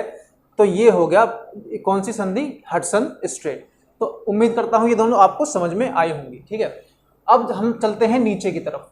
ये जल संधि अब हम देखते हैं। मैंने आपको बताया था जैसे महासागरीय जलधाराएं पढ़ा रहा था कि एक जलधारा यहाँ से चलती है नॉर्थ इक्वेटोरियल करंट और जाकर फ्लोरिडा के तट से टकराती है। तो ये जो हिस्सा है ये फ्लोरिडा है, और ये जो आप आइलैंड देख रहे हैं ये है क्यूबा। क्यूबा की राजधानी आपको पता होगी, क्यूबा की राजधानी हुआना है। और ये जो इनके बीच में स्टेट है इसे ही हम बोलते हैं फ्लोरिडा स्टेट, फ्लोरिडा स्टेट। आप इन चीजों को साथ के साथ नोट करते चलें तो आपको चीजें आसानी से समझ में आएंगी और अच्छे से समझ पाएंगे। तो ये होगी आपकी फ्लोरिडा स्टेट। फ्लोरिडा स्टेट जो है वो क्यूबा और फ्लोरिडा के बीच में है। और ये किन दो चीजों को जोड़ती है? देखिए मैंने आपको महासागरीय जलधाराओं में बताया था यहाँ पे कौन सा सागर बनता है, सरगैसो सागर। पिछली वीडियो आप जरूर देखें जिससे आपको ये चीजें आसानी से समझ में आ सके और चीजों को आप आसानी से कनेक्ट कर सको। तो ये जो है सरगैसो सागर है, सरगैसो सागर भी ना दे क्वेश्चन में और अटलांटिक ओशियन दे दे, क्योंकि सरगैसो सागर किसका भाग है, अटलांटिक ओशियन का। तो सरगैसो सागर को ये किससे जोड़ती है, गल्फ ऑफ मैक्सिको। मैंने आपको ये भी बताया था ये मैक्सिको की खाड़ी है, तो इस मैक्सिको की खाड़ी को ये जल संधि सरगैसो सागर यानी अटलांटिक ओशियन से जोड़ती है और इसका नाम क्या है, फ्लोरिडा स्टेट।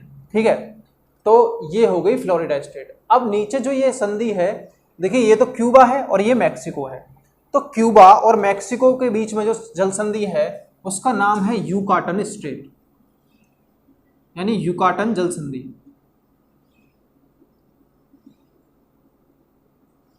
और यूकाटन जल संधि किन दो स्थल खंडों को अलग करती है, वो है क्यूबा और मैक्सिको। क्यूबा ये, मैक्सिको ये।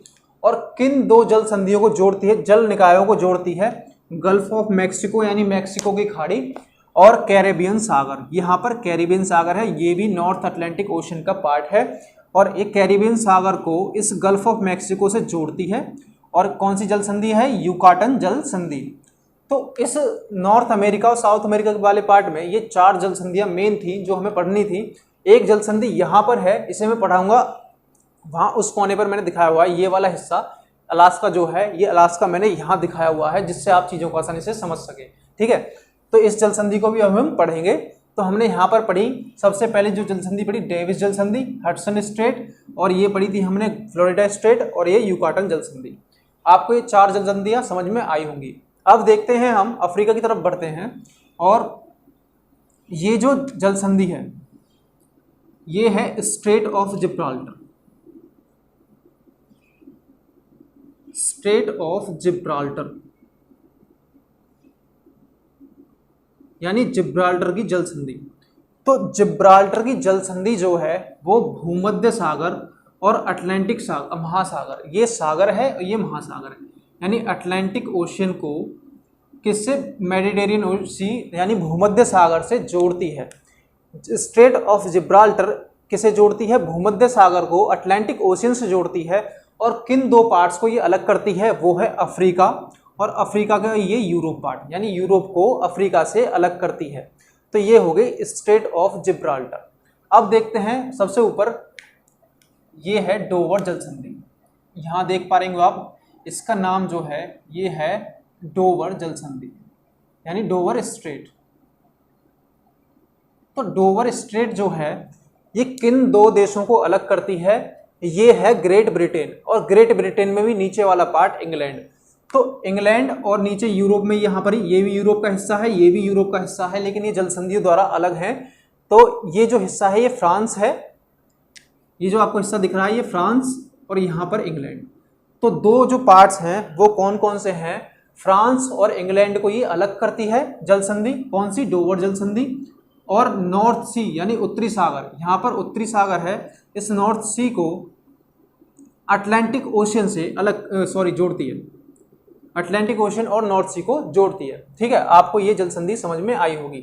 और जब मैं आपको महासागर पढ़ा रहा था तो मैंने आपको ये वाली जल संधि तो बताई ही थी जो काला सागर और भूमध्य सागर को जोड़ती है। यदि भूमध्य सागर ना दे करके मरमरा सागर बोल दे, क्योंकि भूमध्य सागर का ही एक पार्ट है यहाँ पर, वो है मरमरा सागर। तो ये जल संधि है बोस्पोरस जल संधि यानी बोस्पोरस स्ट्रेट। तो बोस्पोरस स्ट्रेट जो है वो किन दो जल निकायों को जोड़ता है, एक तो है ब्लैक सी एंड मरमरा सी, या फिर ब्लैक सी और मेडिटेरियन सी यानी भूमध्य सागर। तो इन चीज़ों को क्वेश्चन में आपको कोई भी दे दे, मरमरा सागर दे दे, भूमध्य सागर दे दे, तो आपको इनमें से ये ऑप्शन लगा देना, ठीक है, दोनों नहीं देगा। तो ये यहाँ की जल संधियाँ हो गई, एक ये नंबर 2, नंबर 3। अब हम देखते हैं यहाँ पर आपको एक जल संधि दिख रही होगी, देखिए यहाँ पर क्या है, ये रेड सी है यानी लाल सागर है, और लाल सागर के नीचे यहाँ पर गल्फ ऑफ एडन है यानी एदन की खाड़ी, एदन की खाड़ी। देखिए ये लाल सागर, ये वाला हिस्सा लाल सागर, और ये एदन की खाड़ी। इस एदन की खाड़ी जो यहाँ पर है और ये लाल सागर को जोड़ने वाली जो जल संधि है, इसका नाम है बॉब अल मंदेब, बॉब अल मंदेब।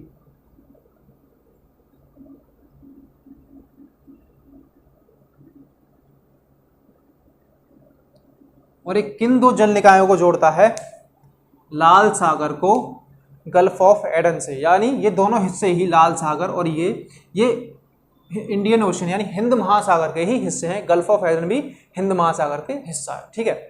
अब आप सभी को पता है यहाँ पर है स्वेज नहर।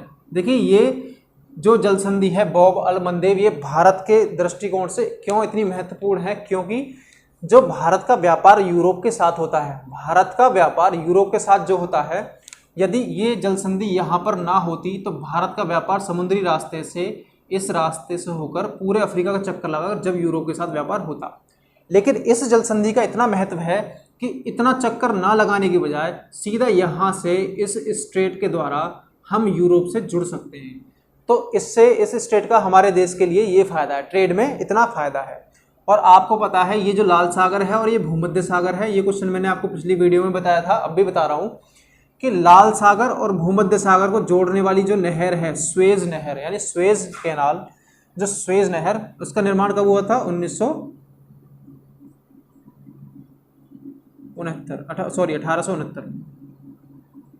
1869 ईस्वी में इसका निर्माण हुआ था। और ये लाल सागर को भूमध्य सागर से जोड़ती है और व्यापार को सुगम बनाती है। यदि ये नहर जब तक नहीं थी तो व्यापार हमारा इस तरह से होता था, और जब ये नहर का निर्माण हो गया इस स्ट्रेट के द्वारा हम यहाँ से यूरोप से कनेक्ट हो सकते हैं, ठीक है। ये तो हो गई एक और जल संधि। अब हम देखते हैं दूसरी जल संधि। देखिए ये है हॉर्मुज चैनल, चैनल और जल संधि बात एक ही है, ये है हॉर्मुज। आपको ये पॉइंट दिख रहा होगा, ये चैनल जो हॉर्मुज चैनल है और एक किन दो जल निकायों को जोड़ता है, ये तो आपका पर्शियन गल्फ यानी फारस की खाड़ी और ये ओमान की खाड़ी, ये है गल्फ ऑफ ओमान। ओमान की खाड़ी और फारस की खाड़ी को जोड़ने वाला जो चैनल है वो है हॉर्मुज चैनल यानी हॉर्मुज जल संधि। तो आपको ये चीज याद रखनी है, यहाँ पर हॉर्मुज, यहाँ पर बॉब अल मंदेब। एक बार मैं जब वीडियो में करा दूंगा सारी इन जल संधियों को, तो एक बार आपको रिवाइज जरूर कराऊंगा, जिससे आपको चीजें आसानी से जल्दी से रिवाइज करूंगा, जो चीजें आपको जल्दी से समझ में आ जाए, ठीक है। फिलहाल तो आप आराम से समझिए। अब देखिए, अब बढ़ते हैं हम एशिया की तरफ। देखिए यहाँ पर दो जल संधियां, एक जल संधि ये है और एक जल संधि ये है। सबसे मोस्ट इंपॉर्टेंट जो जल संधि है वो है यहाँ पर एक ये, इसका नाम है मलक्का, मलक्का जल संधि। देखिए मलक्का जल संधि किन दो जल निकायों को जोड़ती है। देखिए एक हमारा पार्ट है एशिया का, ये वाला मलेशिया, तो यहां पर है मलेशिया और यहां पर है इंडोनेशिया।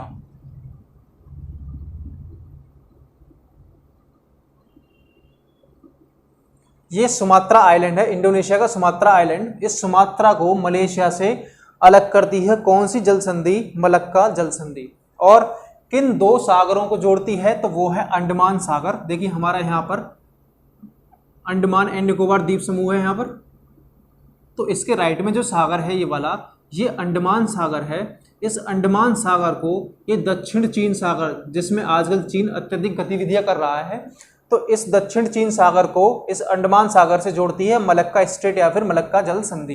देखिए ये मलक्का जल संधि इतनी इंपॉर्टेंट क्यों है, क्योंकि भारत का जो व्यापार है पैसिफिक ओशन इधर के देशों के साथ इस जल संधि के द्वारा यहाँ से होता है और दक्षिण चीन सागर पर से होकर निकलकर आगे व्यापार होता है।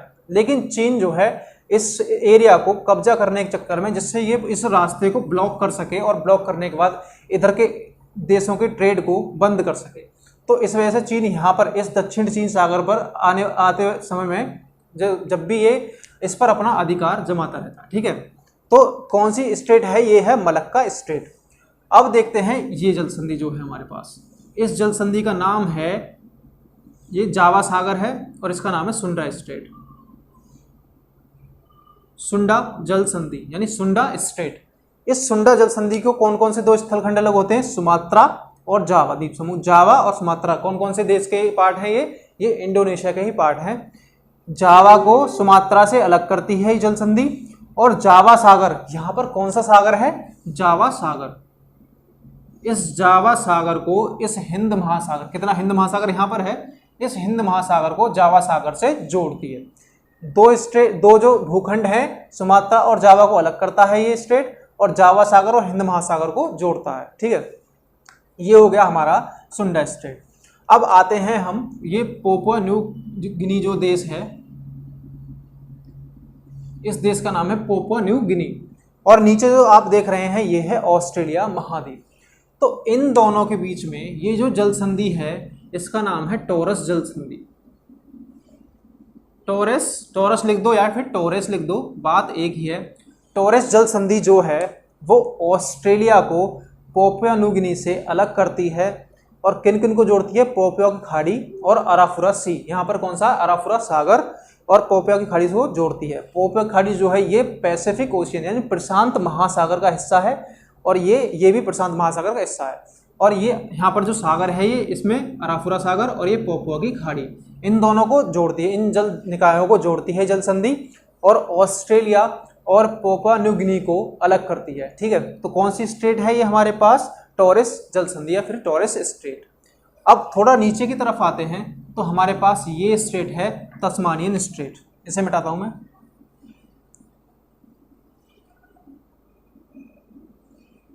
तस्मानिया स्टेट यानी तस्मानिया की जल संधि।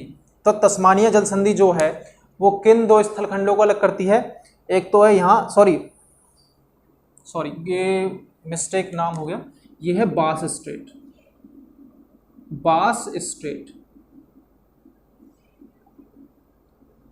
ये बास स्ट्रेट जो है, बास जल संधि किन दो स्थलखंडों को अलग करती है? Number 1 Tasmania, number 2 Australia. Australia और तस्मानिया को अलग करने वाली जो जल संधि है उसका नाम क्या है? बास जल संधि या फिर बास स्ट्रेट बोलते हैं इसे। और किन दो महासागरों या सागरों को जोड़ती है? तो यह है तस्मानियन सागर और दक्षिणी महासागर। मैंने आपको बताया था दक्षिणी महासागर सदर्न ओशन जो है वो नीचे की तरफ अंटार्कटिका से ऊपर है और दक्षिणी सागर यहाँ पे फैला हुआ है। हिंद महासागर के नीचे दक्षिणी महासागर है। इस दक्षिणी महासागर को तस्मानिया सागर से जो जोड़ती है स्टेट, उस स्टेट का नाम है बास स्टेट। इसे हिंदी में इस तरह से लिख सकते हैं, बास जल संधि। ठीक है, अब ये जल संधि हो गई। अब हम देखते हैं नीचे जो एक जल संधि आपको दिख रही होगी, ये 2 आइलैंड हैं, ये न्यूजीलैंड है। ये दोनों जो आइलैंड हैं ये न्यूजीलैंड के पार्ट हैं। और ये कौन सा है? नॉर्थ आइलैंड यानी न्यूजीलैंड का नॉर्थ आइलैंड, और ये साउथ आइलैंड। उत्तरी न्यूजीलैंड और दक्षिणी न्यूजीलैंड को अलग करने वाली जो जल संधि है इसका नाम है कुक स्ट्रेट यानी कुक जल संधि।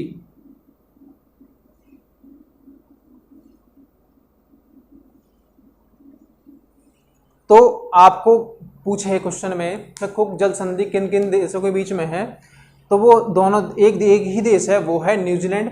लेकिन न्यूजीलैंड के जो 2 द्वीप हैं उत्तरी और दक्षिणी, उन 2 द्वीपों के बीच में है कुक स्ट्रेट। ये पैसिफिक ओशियन को, यहाँ पर पैसिफिक यानी प्रशांत महासागर है, इस प्रशांत महासागर को इस तस्मानियन सागर से जोड़ती है और न्यूजीलैंड को 2 पार्ट में डिवाइड करती है जल संधि।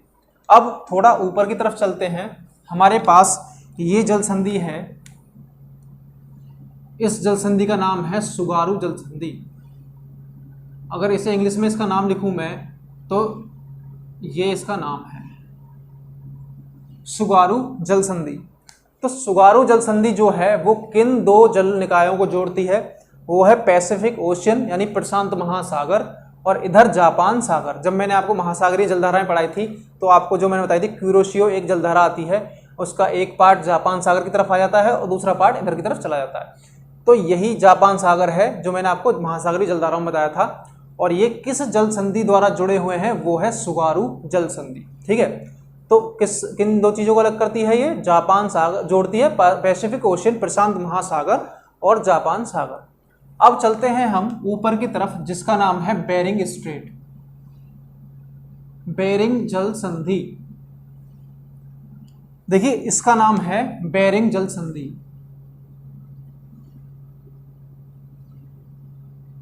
अब ये किन दो जल निकायों को जोड़ती है? देखिए आपसे दो चीज, देखिए सबसे पहले किन दो भूखंडों को अलग करती है? ये है अलास्का। अलास्का किसका पार्ट है? यूएसए। यहां पर ये अलास्का है, इसी को मैंने यहां दिखाया हुआ है। तो अलास्का जो पार्ट है यूएसए यानी यूनाइटेड स्टेट्स ऑफ अमेरिका का पार्ट है। और ये है रशिया। रशिया और यूएसए को अलग करती है, रशिया या फिर अलास्का को अलग करती है। कौन सी जल संधि? बेरिंग जल संधि। और किन दो पार्ट्स को जोड़ती है? यहां पर मैंने आपको बताया था आर्कटिक ओशियन है, आर्कटिक ओशियन, और नीचे पैसिफिक ओशियन है। तो ये दो जल निकाय आर्कटिक ओशियन और पैसिफिक ओशियन को जोड़ती है। लेकिन अगर क्वेश्चन में आपको ये नहीं दे और आपसे इसके कुछ सागर हैं, जैसे पैसिफिक ओशियन का जो सागर है यहाँ पर उसे बोलते हैं बेरिंग सागर, बेरिंग सागर। इस बेरिंग सागर को, इस आर्कटिक ओशियन का एक सागर है यहां पर, उसे बोलते हैं चुक्की सागर।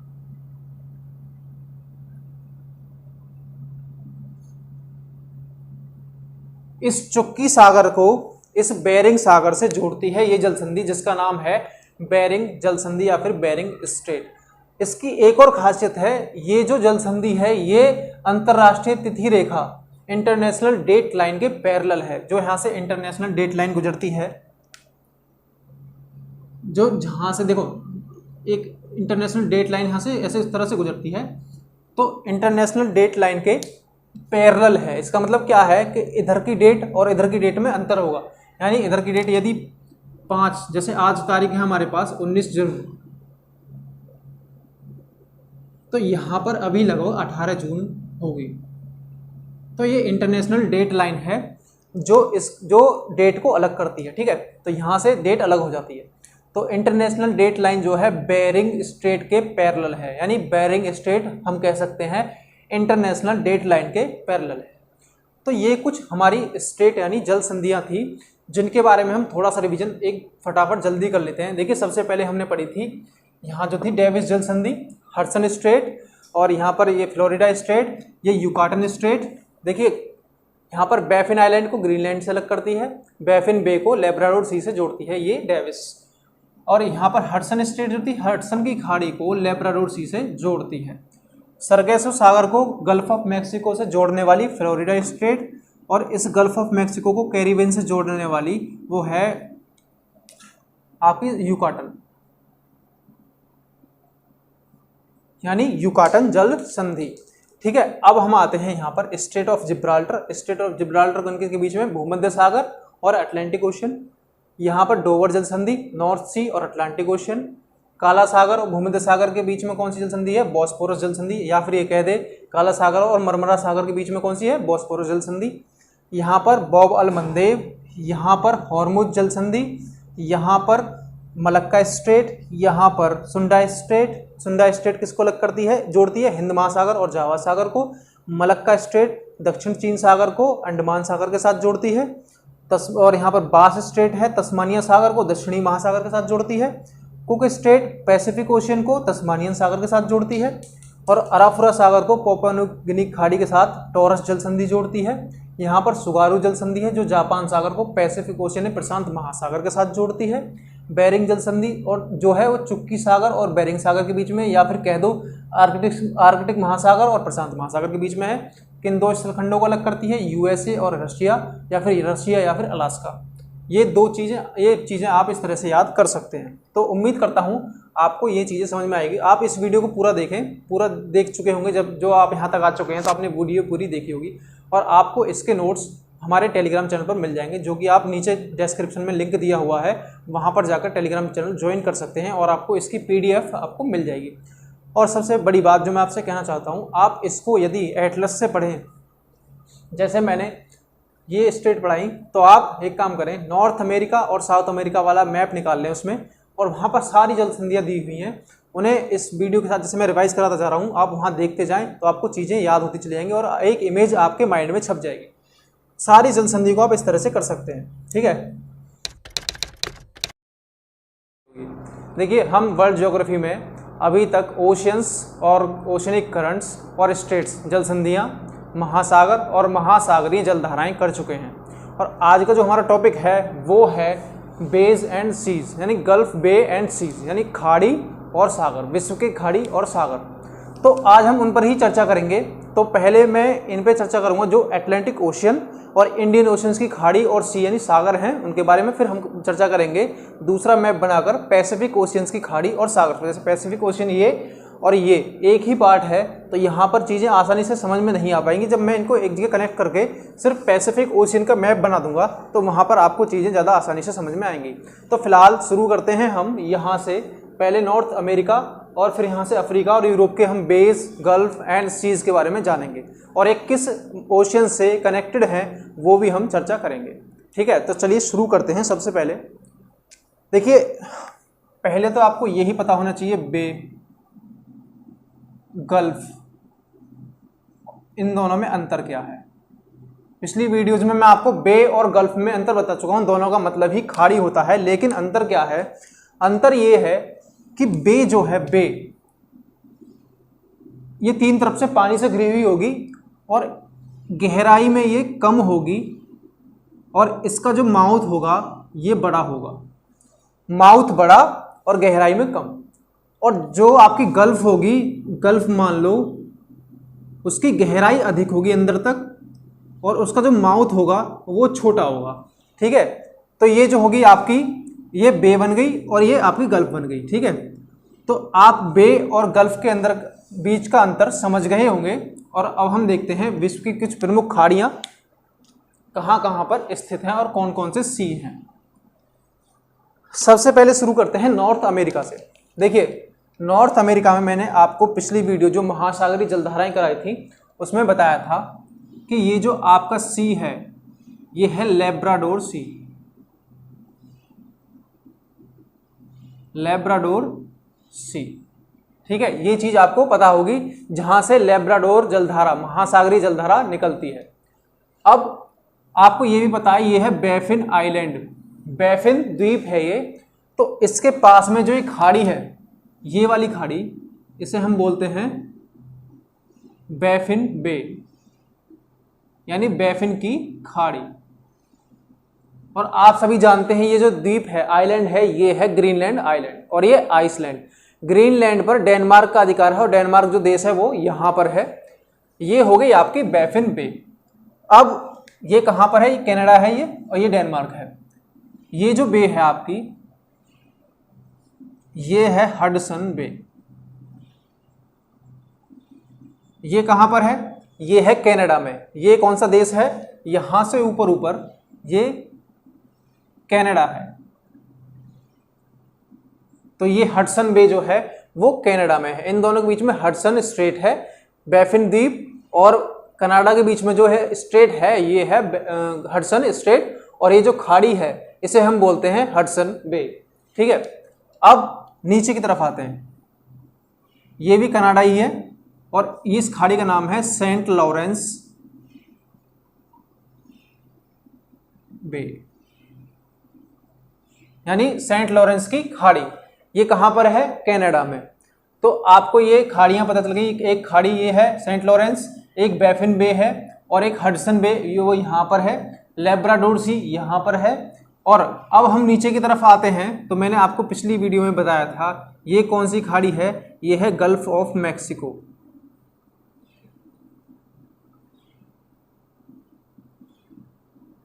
मैक्सिको की खाड़ी, ये हो गई मैक्सिको की खाड़ी। अब जब मैंने आपको महासागरीय जलधाराओं में बताया था, यहां पर महासागरीय जलधाराओं द्वारा एक सागर का निर्माण होता है। तो तो वो कौन सा सी है यहाँ पर, उसे हम बोलते हैं सरगेसो सी, यानी सरगेसो सागर। ये हो गया आपका सरगेसो सी, जिसका निर्माण महासागरीय जलधाराओं द्वारा होता है। सरगेसो सी के बाद में ये तो हो गया आपकी गल्फ ऑफ मैक्सिको। ये जो खाड़ी ये है, ये सागर है एक, ये है कैरेबियन सागर, कैरेबियन सी। ये कहाँ पर है, सारे सारे जो हम पढ़ रहे हैं फिलहाल ये अटलांटिक ओशंस के पार्ट हैं। देखिए ये भी सब अटलांटिक ओशन के पार्ट हैं। सरगेसो सागर, Gulf of Mexico, Caribbean Sea और सेंट लॉरेंस खाड़ी और ये लेब्राडोर सी, सब कहाँ पर हैं, ये अटलांटिक ओशन जो यहाँ पर आपको दिख रहा है इसके ही ये पार्ट हैं। अब देखिए इधर जहाँ पर ये एक जमीन द्वारा नॉर्थ अमेरिका और साउथ अमेरिका जुड़े हुए हैं, इसे हम बोलते हैं, इसका नाम है Panama, the gulf of Panama, gulf of Panama, Panama की खाड़ी। यहाँ पर एक देश है पनामा, तो वहाँ पर ये खाड़ी है जो साउथ अमेरिका और नॉर्थ अमेरिका को कनेक्ट करती है, उसे हम बोलते हैं गल्फ ऑफ पनामा। ठीक है, तो ये हो गई आपकी अटलांटिक ओशन की सारी बे और सी। और यहाँ पर हम देखिए एक चीज़ और देखते हैं, आपको ये पता है ये कौन सा आइलैंड है, ग्रीनलैंड। इस ग्रीनलैंड आइलैंड की तरफ इधर जो यहाँ पर सी है इसे बोलते हैं हम ग्रीनलैंड सी। और ये ग्रीनलैंड सी जो है ये इस आर्कटिक ओशन, जो ऊपर आर्कटिक ओशन है इसका पार्ट है ग्रीनलैंड सी। और मैंने आपको जब पीछे पढ़ा रहा था तो आपको ये भी चीज़ बताई थी कि यहाँ से एक जलधारा जाती है जिसका नाम है नॉर्वेजियन जलधारा। तो ये कौन से सागर में चलती है, इसका नाम है नॉर्वेजियन सी, नॉर्वेजियन सी। ठीक है, ये हो गया नॉर्वेजियन सी। ये किसका पार्ट है, अटलांटिक ओशन का। ग्रीनलैंड जो पार्ट है ग्रीनलैंड सी, ये आर्कटिक ओशन का पार्ट है ऊपर, ये अटलांटिक ओशन का पार्ट है। Baffin Bay, Labrador Sea, Saint Lawrence Bay ये कनाडा में है, सरगेसो सागर, Gulf of Mexico, Caribbean Sea, Gulf of Panama. ये चीज़ें हमने यहाँ तक इतनी जानी। अब हम आते हैं अफ्रीका और यूरोप की तरफ। अफ्रीका और यूरोप में जब आएंगे तो यहाँ पर अफ्रीका में आपको एक खाड़ी दिखाई देगी, इसे हम बोलते हैं गल्फ ऑफ ग्विना।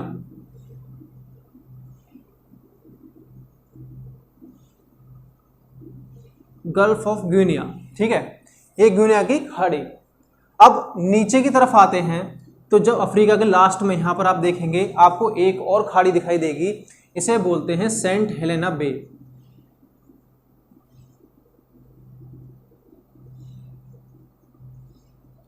सेंट हेलेना की खाड़ी ये कहाँ पर है, यहाँ पर एक अफ्रीका देश है, दक्षिण अफ्रीका, इसका एक शहर है केप टाउन, ये इसके ऊपर है, इधर की तरफ है, इसके नॉर्थ में। तो कौन सी खाड़ी है ये, सेंट हेलेना बे। अब थोड़ा ऊपर की तरफ चलते हैं अटलांटिक ओशन में ही। तो अटलांटिक ओशन में मैंने आपको बताया था ये जो स्टेट है ये स्टेट ऑफ जिब्राल्टर, यानी जिब्राल्टर की संधि है। तो इसके अंदर ये जो सागर है यहाँ से लेकर यहाँ तक, इस रेड वाले पॉइंट को छोड़कर, जहाँ पर रेड सी है इसे छोड़कर, ये पूरा का पूरा सागर जो है इसका नाम है मेडिटेरियन सी, मेडिटेरियन सी। ठीक है, ये हो गया मेडिटेरियन सागर। अब इस मेडिटेरियन सागर के भी कुछ पार्ट हैं जिनके नाम हम जानेंगे, कौन कौन से सागर और कौन कौन सी खाड़ियाँ इसके अंदर हैं। देखिए एक यहाँ पर खाड़ी है इसमें, गल्फ ऑफ लायन, यानी लायन की खाड़ी, वो कहाँ पर है, यहाँ पर है। अब ये एक यहाँ पर सागर आया, ये वाला आप जैसे देख पा रहे हैं, ये नीचे को एक जमीन का हिस्सा है और इस इधर भी जमीन का हिस्सा है, इन दोनों के बीच में जो सागर है इसका नाम जो है वो है एड्रियाटिक सी, एड्रियाटिक सी यानी एड्रियाटिक सागर। ये हो गया आपका एड्रियाटिक सागर। अब यहाँ थोड़ा ऊपर की तरफ चलते हैं तो ये है ब्लैक सी, ब्लैक सी मतलब काला सागर। और मैंने आपको पिछली वीडियो में बताया था काला सागर, इसके नीचे भूमध्य सागर है, भूमध्य सागर के भी कुछ पार्ट हैं जैसे Marmara Sea, the Sea of Marmara, और एजियन सी, दो सी हैं इसके नीचे काला। आप देखिए, आप इस वीडियो को मैं करा रहा हूँ, आप अपने पास में अगर आपके पास एटलस है तो एटलस खोल लें और वहाँ पर वर्ल्ड मैप निकाल लें, या फिर जैसे मैं यूरोप के सागरों और खाड़ियों के बारे में बता रहा हूँ तो यूरोप वाले पेज को निकाल लें जहाँ पर यूरोप के बारे में दिया हुआ फिजिकल मैप, उसे निकाल लें, या फिर पॉलिटिकल बात एक ही है, यहाँ पर सब चीज़ें ये डिनोट की हुई हैं, तो आप उसे खोलकर जैसे जैसे मैं बता रहा हूँ आप साथ के साथ देखते हुए जाओगे तो चीज़ें आपको आसानी से समझ में आएंगी। ठीक है, क्योंकि यहाँ पर आपको इतना क्लियर दिख नहीं रहा होगा। यहाँ पे 2 सी हैं, एक तो है यहाँ पे एजियन सी, इसके ऊपर है सी ऑफ मरमरा, तो ये वहाँ पर आपको आसानी से दिख जाएंगे। तो आपको क्या है, एटलस खोलना। जिसके पास एटलस नहीं है तो वो गूगल से डाउनलोड कर सकते हैं, ऑक्सफोर्ड एटलस आपको गूगल पर PDF फॉर्म में मिल जाएगा। ठीक है, तो मैंने आपको बताया था ब्लैक सी और यहाँ पर जो है सी ऑफ मरमरा, ये किससे जुड़े हुए हैं, यहाँ पर एक संधि है बॉस्फोरस स्ट्रेट, बॉस्फोरस स्ट्रेट, यानी बॉस्फोरस की संधि द्वारा यहाँ पर ब्लैक सी और सी ऑफ मरमरा, देखिए इसका नाम हम कहाँ लिखें, यहाँ लिख देता हूँ मैं, सी ऑफ मरमरा। और इसके नीचे जो सी है आपको ये दिख रहा है छोटा सा पार्ट, ये है एजियन सी, यहां लिख देता हूं इसे एजियन सी, यानी एजियन सागर। मेडिटेरियन सी, यहां पर गल्फ ऑफ लायन, यहां पर एड्रियाटिक सी, ब्लैक सी और सी ऑफ मरमरा और एजियन सी, ये हो गए कुछ मेडिटेरियन सी के पार्ट। अब ऊपर की तरफ चलते हैं, ये जो खाड़ी है इसका नाम है the Gulf Biscay, the Bay of Biscay, Bay of Biscay, यानी इसे बोलेंगे हम बिस्के की खाड़ी। कौन सी वाली खाड़ी, ये है बिस्के की खाड़ी। अब थोड़ा ऊपर की तरफ चलेंगे, जैसे मैंने आपको पिछली वीडियो में कराया था, तो ये जो सागर है इसे हम बोलते हैं बाल्टिक सागर, बाल्टिक सी। और बाल्टिक सी के ऊपर ये तो यहां पर है आपका बाल्टिक सी, ये हो गया बाल्टिक सी, और बाल्टिक सी के ऊपर जो खाड़ी है gulf of Bothnia, gulf of Bothnia. देखिए एक खाड़ी तो ये हो गई गल्फ ऑफ बोथनिया, और ये खाड़ी है तो इसका नाम है gulf of Finland, gulf of Finland, यानी फिनलैंड की खाड़ी। तो देखिए चीज़ों को मैं यहाँ थोड़ी दूर लिख रहा हूँ लेकिन आपको समझना चाहिए। यहाँ है फिनलैंड की खाड़ी जो यहाँ लिखा हुआ मैंने, ये गल्फ ऑफ बोथनिया, यहाँ पर है गल्फ ऑफ बोथनिया, ये है आपका बाल्टिक सी। ठीक है, एक यहाँ पर भी एक खाड़ी है जिसका नाम है गल्फ ऑफ रीगा, यहाँ पर एक खाड़ी है थोड़ी सी इस तरह से है ये संरचना, तो यहाँ पर जो गल्फ है गल्फ ऑफ रीगा, खाली में गल्फ का नाम लिखता हूँ गल्फ ऑफ रीगा। आप इसे मैप से देखोगे तो आपको ये चीज़ें आसानी से समझ में आएंगी और चीज़ें आसानी से कनेक्ट कर सकते हो। और फिर मैंने आपको पिछली वीडियो में ही आपको जब महासागरीय जलधाराएं कराई थी तो यहाँ पर एक सागर बताया था जिसका नाम है नॉर्थ सी, उत्तरी सागर, नॉर्थ सी। ये कौन सा सागर हो गया, उत्तरी सागर। और ये सारे के सारे जितने पार्ट मैं आपको बता रहा हूँ ये अटलांटिक ओशियन, यानी जो ये अटलांटिक ओशियन है इसी के सारे पार्ट है, ये उसी का पानी मेडिटेरियन सी और ब्लैक सी तक है, और यहाँ पर भी ये अटलांटिक ओशियन का ही पार्ट है। यहाँ पर एक आर्कटिक सर्कल है, यानी एक आर्कटिक सर्कल जो है यहाँ से उसके ऊपर का पार्ट जो है वो आर्कटिक सागर, आर्कटिक महासागर के जितने भी सी हो जाएंगे। तो फिलहाल आप जो पढ़ रहे हैं वो अटलांटिक ओशियंस के गल्फ, बे एंड सीज पढ़ रहे हैं। ठीक है, अब आपका हो गया ये नॉर्वेजियन सी ऊपर है इसके, ये है नॉर्थ सी। अब ये है ग्रेट ब्रिटेन, और ग्रेट ब्रिटेन के इधर आयरलैंड है, आपको ये दिख रहा होगा ये आयरलैंड है और ये ग्रेट ब्रिटेन है। तो आयरलैंड और ग्रेट ब्रिटेन के बीच में जो सी है, ये वाला जो सी है इसका नाम मैं यहाँ लिख देता हूँ, इसका नाम है आयरिश सी, यानी कि आयरिश सागर। तो ये हो गया आपका आयरिश सी, ये जो बीच वाला इसका हिस्सा है। अब हम चलते हैं एशिया की तरफ। एशिया में सबसे पहले जो आपका यहाँ पर सागर पड़ेगा ये सागर है रेड सी।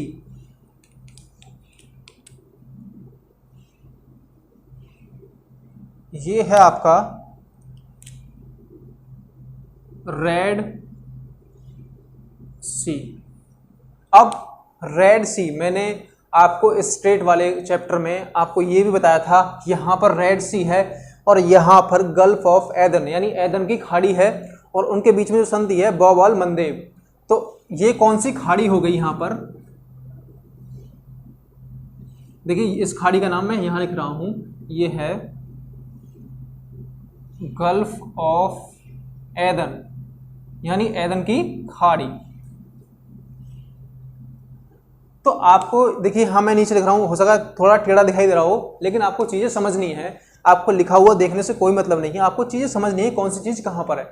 ये गल्फ ऑफ एडन, ये रेड सी और इनके बीच में जो स्ट्रेट है बॉब अल मंदेब। अब ऊपर की तरफ बढ़ते हैं थोड़ा सा, तो यहाँ पर जो ये गल्फ है और एक ही गल्फ है, ये है पर्शियन गल्फ, फारस की खाड़ी, ये है पर्शियन गल्फ। और एक इसके नीचे जो खाड़ी है ये है गल्फ ऑफ ओमान यानी ओमान की खाड़ी। ये है आपकी गल्फ ऑफ ओमान और इनके बीच में जो जलसंधि है वो है हॉर्मुज की जलसंधि, जो कि मैंने पिछले वीडियो में आपको बताया था। जिन्होंने वो वीडियो नहीं देखी है पहले आप उन वीडियोस को देखें, तब जाकर आपको ये वीडियो बहुत ही अच्छी और आसानी से समझ में आएगी। ठीक है, देखिए उसमें मैं आपको एक चीज़ यहाँ कराना भूल गया था, जो स्ट्रेट थी। यहाँ पर एक चैनल है, ये है मेडागास्कर द्वीप, और यहाँ पर जो चैनल है ये है मोजाम्बिक चैनल, मोजाम्बिक चैनल। इस चैनल का नाम क्या है? ये है मोजाम्बिक चैनल, जो कि अफ्रीका और मेडागास्कर द्वीप को अलग अलग करता है। इसका नाम है मोजाम्बिक चैनल। अब थोड़ा सा इंडिया की तरफ बढ़ते हैं। अब यहाँ पर आया भारत। तो भारत के इधर जो सागर है इसे आप सभी जानते हैं, इसे बोलते हैं अरेबियन सी यानी अरब सागर, अरेबियन सी। ये हिंद महासागर यानी इंडियन ओशियन है ये वाला, और इसका ही हिस्सा है अरेबियन सी यानी अरब सागर। और भारत के पूर्व में, ये तो पश्चिम में हो गया, अब भारत के ईस्ट में चलते हैं। तो इंडिया के ईस्ट में जो है बे ऑफ बंगाल, आप सभी जानते होंगे, बे ऑफ बंगाल यानी बंगाल की खाड़ी। ये हो गया आपका बे ऑफ बंगाल, ये बंगाल की खाड़ी। और यहाँ पर भारत का एक द्वीप समूह है अंडमान एंड निकोबार। तो अंडमान एंड निकोबार द्वीप समूह के इस तरफ जो सागर है यानी राइट में ईस्ट की तरफ जो सागर है यानी सी है, अंडमान निकोबार द्वीप समूह, इसके इधर गल्फ जो है हमारी बे ऑफ बंगाल, और इसके इधर यानी राइट में ईस्ट की तरफ जो पार्ट है उसे बोलते हैं हम अंडमान सी। आप नाम से भी याद रख सकते हैं, अंडमान और निकोबार द्वीप समूह है, उसके राइट में अंडमान सी, अंडमान सागर। तो अब कुछ ऊपर जो रह गई हैं, हमारे जो सागर रह गए हैं, उन्हें हम एक बार समझ लेते हैं। जो आपका आर्कटिक, ये कौन सा सर्कल है? आर्कटिक सर्कल यानी आर्कटिक ओशियन है ऊपर।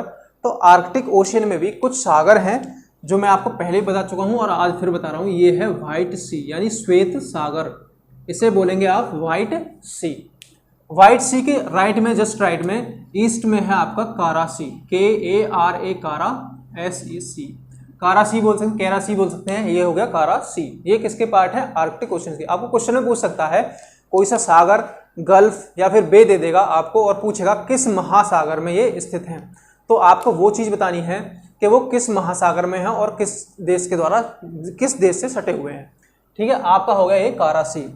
अब एक और सी है ऊपर जो आपको यहां दिख रहा होगा, ये वाला पार्ट, ये आर्कटिक ओशन का ही पार्ट है और इसका नाम है ईस्ट साइबेरियन सी, ईस्ट साइबेरियन सी, पूर्वी साइबेरियाई सागर। तो ये कुछ हमारी गल्फ, बे और सी थे जो कि हमें पैसिफिक ओशन को छोड़कर, अब पैसिफिक ओशन का मैं भी आगे कराने वाला हूँ दूसरा मैप बनाकर। तो पैसिफिक ओशन को छोड़कर ये अटलांटिक ओशन और ये इंडियन ओशन, ऊपर आर्कटिक ओशन, इसका जो हमने कराए, ये सारे के सारे गल्फ, बे एंड सी हैं। आप इसे एटलस से पढ़ेंगे तो आपको चीज़ें आसानी से समझ में आएंगी। तो आप एटलस से इस चीज़ को पढ़ें और बाकी आपको मैं बहुत सही तरीके से समझा रहा हूँ। जितने भी सी हैं सब मैंने आपको बता दिए हैं। और एक यहाँ पर सी है आर्कटिक ओशन में, यहाँ इसे बोलते हैं लिंकन सी, लिंकन सी। ग्रीनलैंड के थोड़ा सा ऊपर इधर की तरफ आर्कटिक ओशन का ही पार्ट है, वो है एक लिंकन सी। और एक है, अच्छा ये मैंने आपको बता दिया, गल्फ हडसन बे, ठीक है। लेब्राडोर सी यहाँ पर बताया मैंने आपको, ये ग्रीनलैंड है, सब चीज़ें मैं आपको क्लियर करके बता चुका हूँ। अब हम चलते हैं पैसिफिक ओशियन की तरफ। पैसिफिक ओशियन की सारी गल्फ, सीज और बे के बारे में हम जानेंगे, कौन कौन सी कहाँ पर स्थित हैं। चलिए अब देखते हैं हम पैसिफिक ओशियन यानी प्रशांत महासागर के सागर खाड़ियाँ, गल्फ और बे बोलते हैं जिन्हें हम। देखिए सबसे पहले हम शुरू करेंगे यहाँ से। मैंने आपको अभी बता दिया था यहाँ पर अंडमान सी है, और यहाँ पर जो ये आपको गल्फ दिख रही है, ये जो गल्फ है इसे हम बोलते हैं gulf of Thailand, gulf of Thailand, ठीक है। देखिए पूरा का पूरा प्रशांत महासागर है। इसके इधर में ये नॉर्थ अमेरिका, ये साउथ अमेरिका, और ये एशिया महाद्वीप, और ये ऑस्ट्रेलिया महाद्वीप, ठीक है। North America, south America, Asia and Australian continent, ये सारे 4 कंटिनेंट यहाँ पर हैं आपके। तो आपको जो देखना है यहाँ पर कौन से सागर, कौन सी खाड़ियाँ यहाँ पर स्थित हैं। तो हम सबके बारे में चर्चा कर चुके हैं, और जो रह गए हमारे पास वो है पैसिफिक ओशियन यानी प्रशांत महासागर की खाड़ियाँ। ये यहाँ पर लिख लो पैसिफिक ओशियन, प्रशांत महासागर। तो अब इनकी जो चर्चा करेंगे, पहले देखते हैं हम गल्फ ऑफ थाईलैंड, जो कहाँ पर है, वो यहाँ है। अब आप यहाँ पर देखेंगे एक सी है जो मैंने आपको स्ट्रेट में पढ़ाया था यानी जल संधियों में, तो वो है जावा सी। कौन सा सागर है? जावा सागर। कहाँ पर है ये इंडोनेशिया के जावा द्वीप और सुमात्रा द्वीप, इनके बीच में जो संधि है इसके साइड में यहाँ पर जावा सागर है, और यहाँ पर ये है मलेशिया, और यहाँ पर सिंगापुर, ठीक है। तो ये हो गए यहाँ पर जावा सी। अब थोड़ा सा ऊपर यहाँ देखते हैं, तो ये कौन सा सागर है आपको पता होना चाहिए, ये है साउथ चाइना सी, साउथ चाइना सी, जिसमें चीन अपना अधिकार बताता है। ये हमारे देश का पार्ट है, लेकिन ये वास्तव में एक विवाद का ही विषय है। अब इसके ऊपर थोड़ा चलते हैं, तो यहाँ पर आपको दिखेगा वो है येलो सी, यहाँ लिखते हैं ये है येलो सी। येलो सी एक पीले कलर का सागर, यानी इसका रंग जो है पानी का वो पीला है। वो क्यों है? क्योंकि चीन की एक नदी हुआंगो नदी आकर इसमें गिरती है, जो कि पीली मिट्टी के क्षेत्र कर बहकर आती है, पीली मिट्टी के क्षेत्र से बहकर आती है, तो उसका रंग जो होगा वो पीला हो जाता है। इसी कारण जब वो पानी अपना यहाँ इस सागर में गिराती है तो इस सागर का रंग भी क्या हो जाता है? पीला, यानी येलो। तो ये हो गया येलो सी, आपका ये हो गया येलो सागर। अब इसके इधर में एक सी है, ये है ईस्ट चाइना सी। कौन सा सी है ये? ईस्ट चाइना सी। ईस्ट चाइना सी के नीचे यहां पर देखिए दक्षिण चीन सागर, ये पूर्वी चीन सागर। तो यहां पर जो सी है ये वाला, जो इतना आपको हिस्सा दिख रहा है, ये है फिलीपींस सी, फिलीपींस सी यानी फिलीपींस सागर। ये आपका फिलीपींस सागर होगा, ईस्ट चाइना सी हो गया। अब देखते हैं थोड़ा ऊपर की तरफ चलते हैं, तो ये यहां पर जो सागर है इसे हम बोलते हैं ईस्ट सी, या फिर इसका दूसरा भी नाम है वो है सी ऑफ जापान, पूर्वी सागर या फिर जापान सागर। इसे हम जापान सागर भी बोलते हैं और पूर्वी सागर भी बोलते हैं। अब इससे थोड़ा सा ऊपर चलेंगे तो यहां पर आपको ये सी दिखाई देगा, इसका नाम है अखस्तक सी।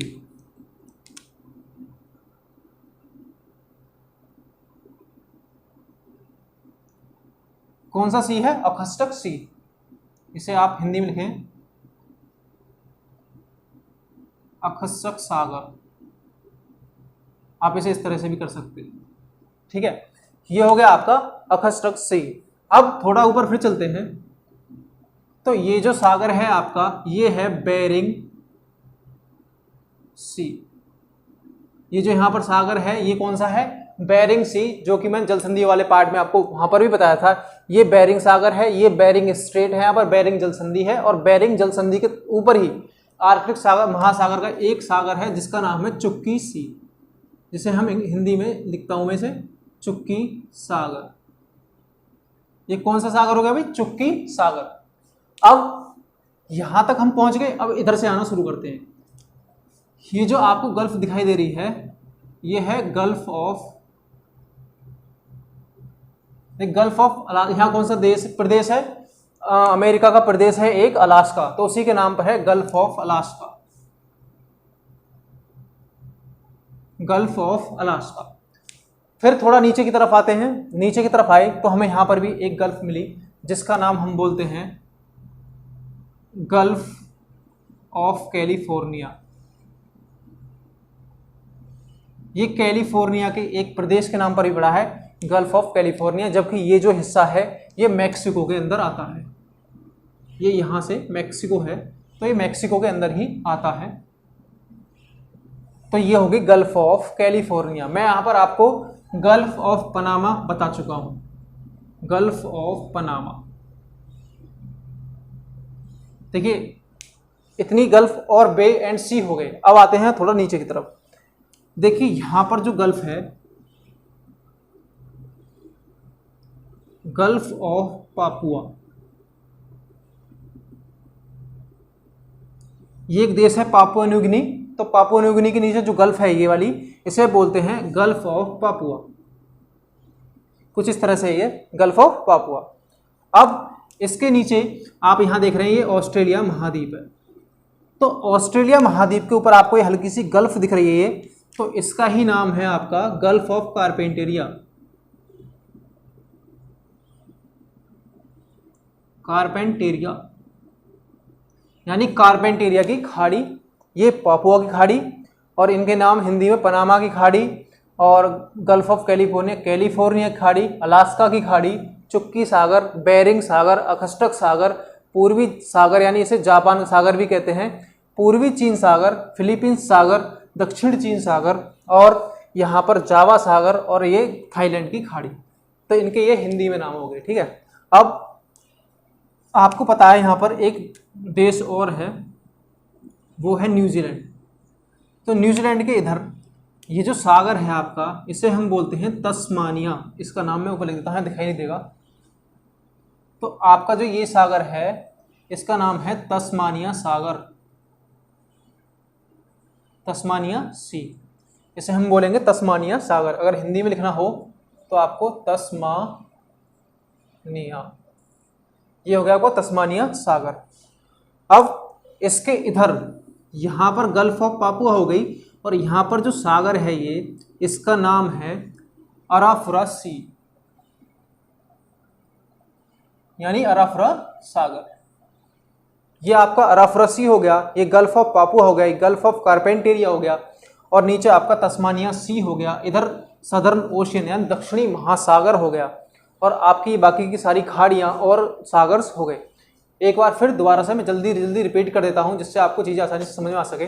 देखिए gulf of Thailand, south China sea, yellow sea यानी पीला सागर, east China sea, yellow sea के थोड़ा इधर ईस्ट चाइना सी, इसके ऊपर ईस्ट सी या फिर जापान, सी ऑफ जापान, पूर्वी सागर या फिर जापान सागर, इसके नीचे पूर्वी चीन सागर है, जबकि यहाँ पर पूर्वी सागर है, नाम में थोड़ा अंतर है, पूर्वी चीन सागर और पूर्वी सागर। उसके ऊपर अगस्टक सी, अगस्टक सी के ऊपर बेरिंग सागर, यहाँ पर फिर चुक्की सागर, यहाँ पर gulf of Alaska, gulf of California, gulf of Panama, gulf of Papua, gulf of Carpentaria, और यहाँ पर अराफरा सी, यहाँ पर आपका तस्मानिया सी। ये हो गए आपके पैसिफिक ओशियंस के कुछ most important gulf seas and bay. ठीक है। आपको मैं अटलांटिक ओशन, इंडियन ओशन और इन ओशियंस के जो बचे हुए पार्ट सबको करा चुका हूँ। अब ये आपका पैसिफिक ओशन रह गया था, उसका भी मैंने सब करा दिया। तो आपको करना क्या है, आपको इसका एटलस उठाना है और उस एटलस से आपको ये लेक्चर करना है। यहाँ तो आपको देखना ही है, आपको एटलस में भी देखना है, जिससे आप चीज़ों को आसानी से समझ सकें और आपकी इनकी इमेज आपके माइंड में सेट हो सके। अगर आप एटलस से पढ़ेंगे तो चीज़ों को ज़्यादा जल्दी सीखेंगे, और बाकी रटोगे तो उसका कोई फ़ायदा नहीं है। ठीक है।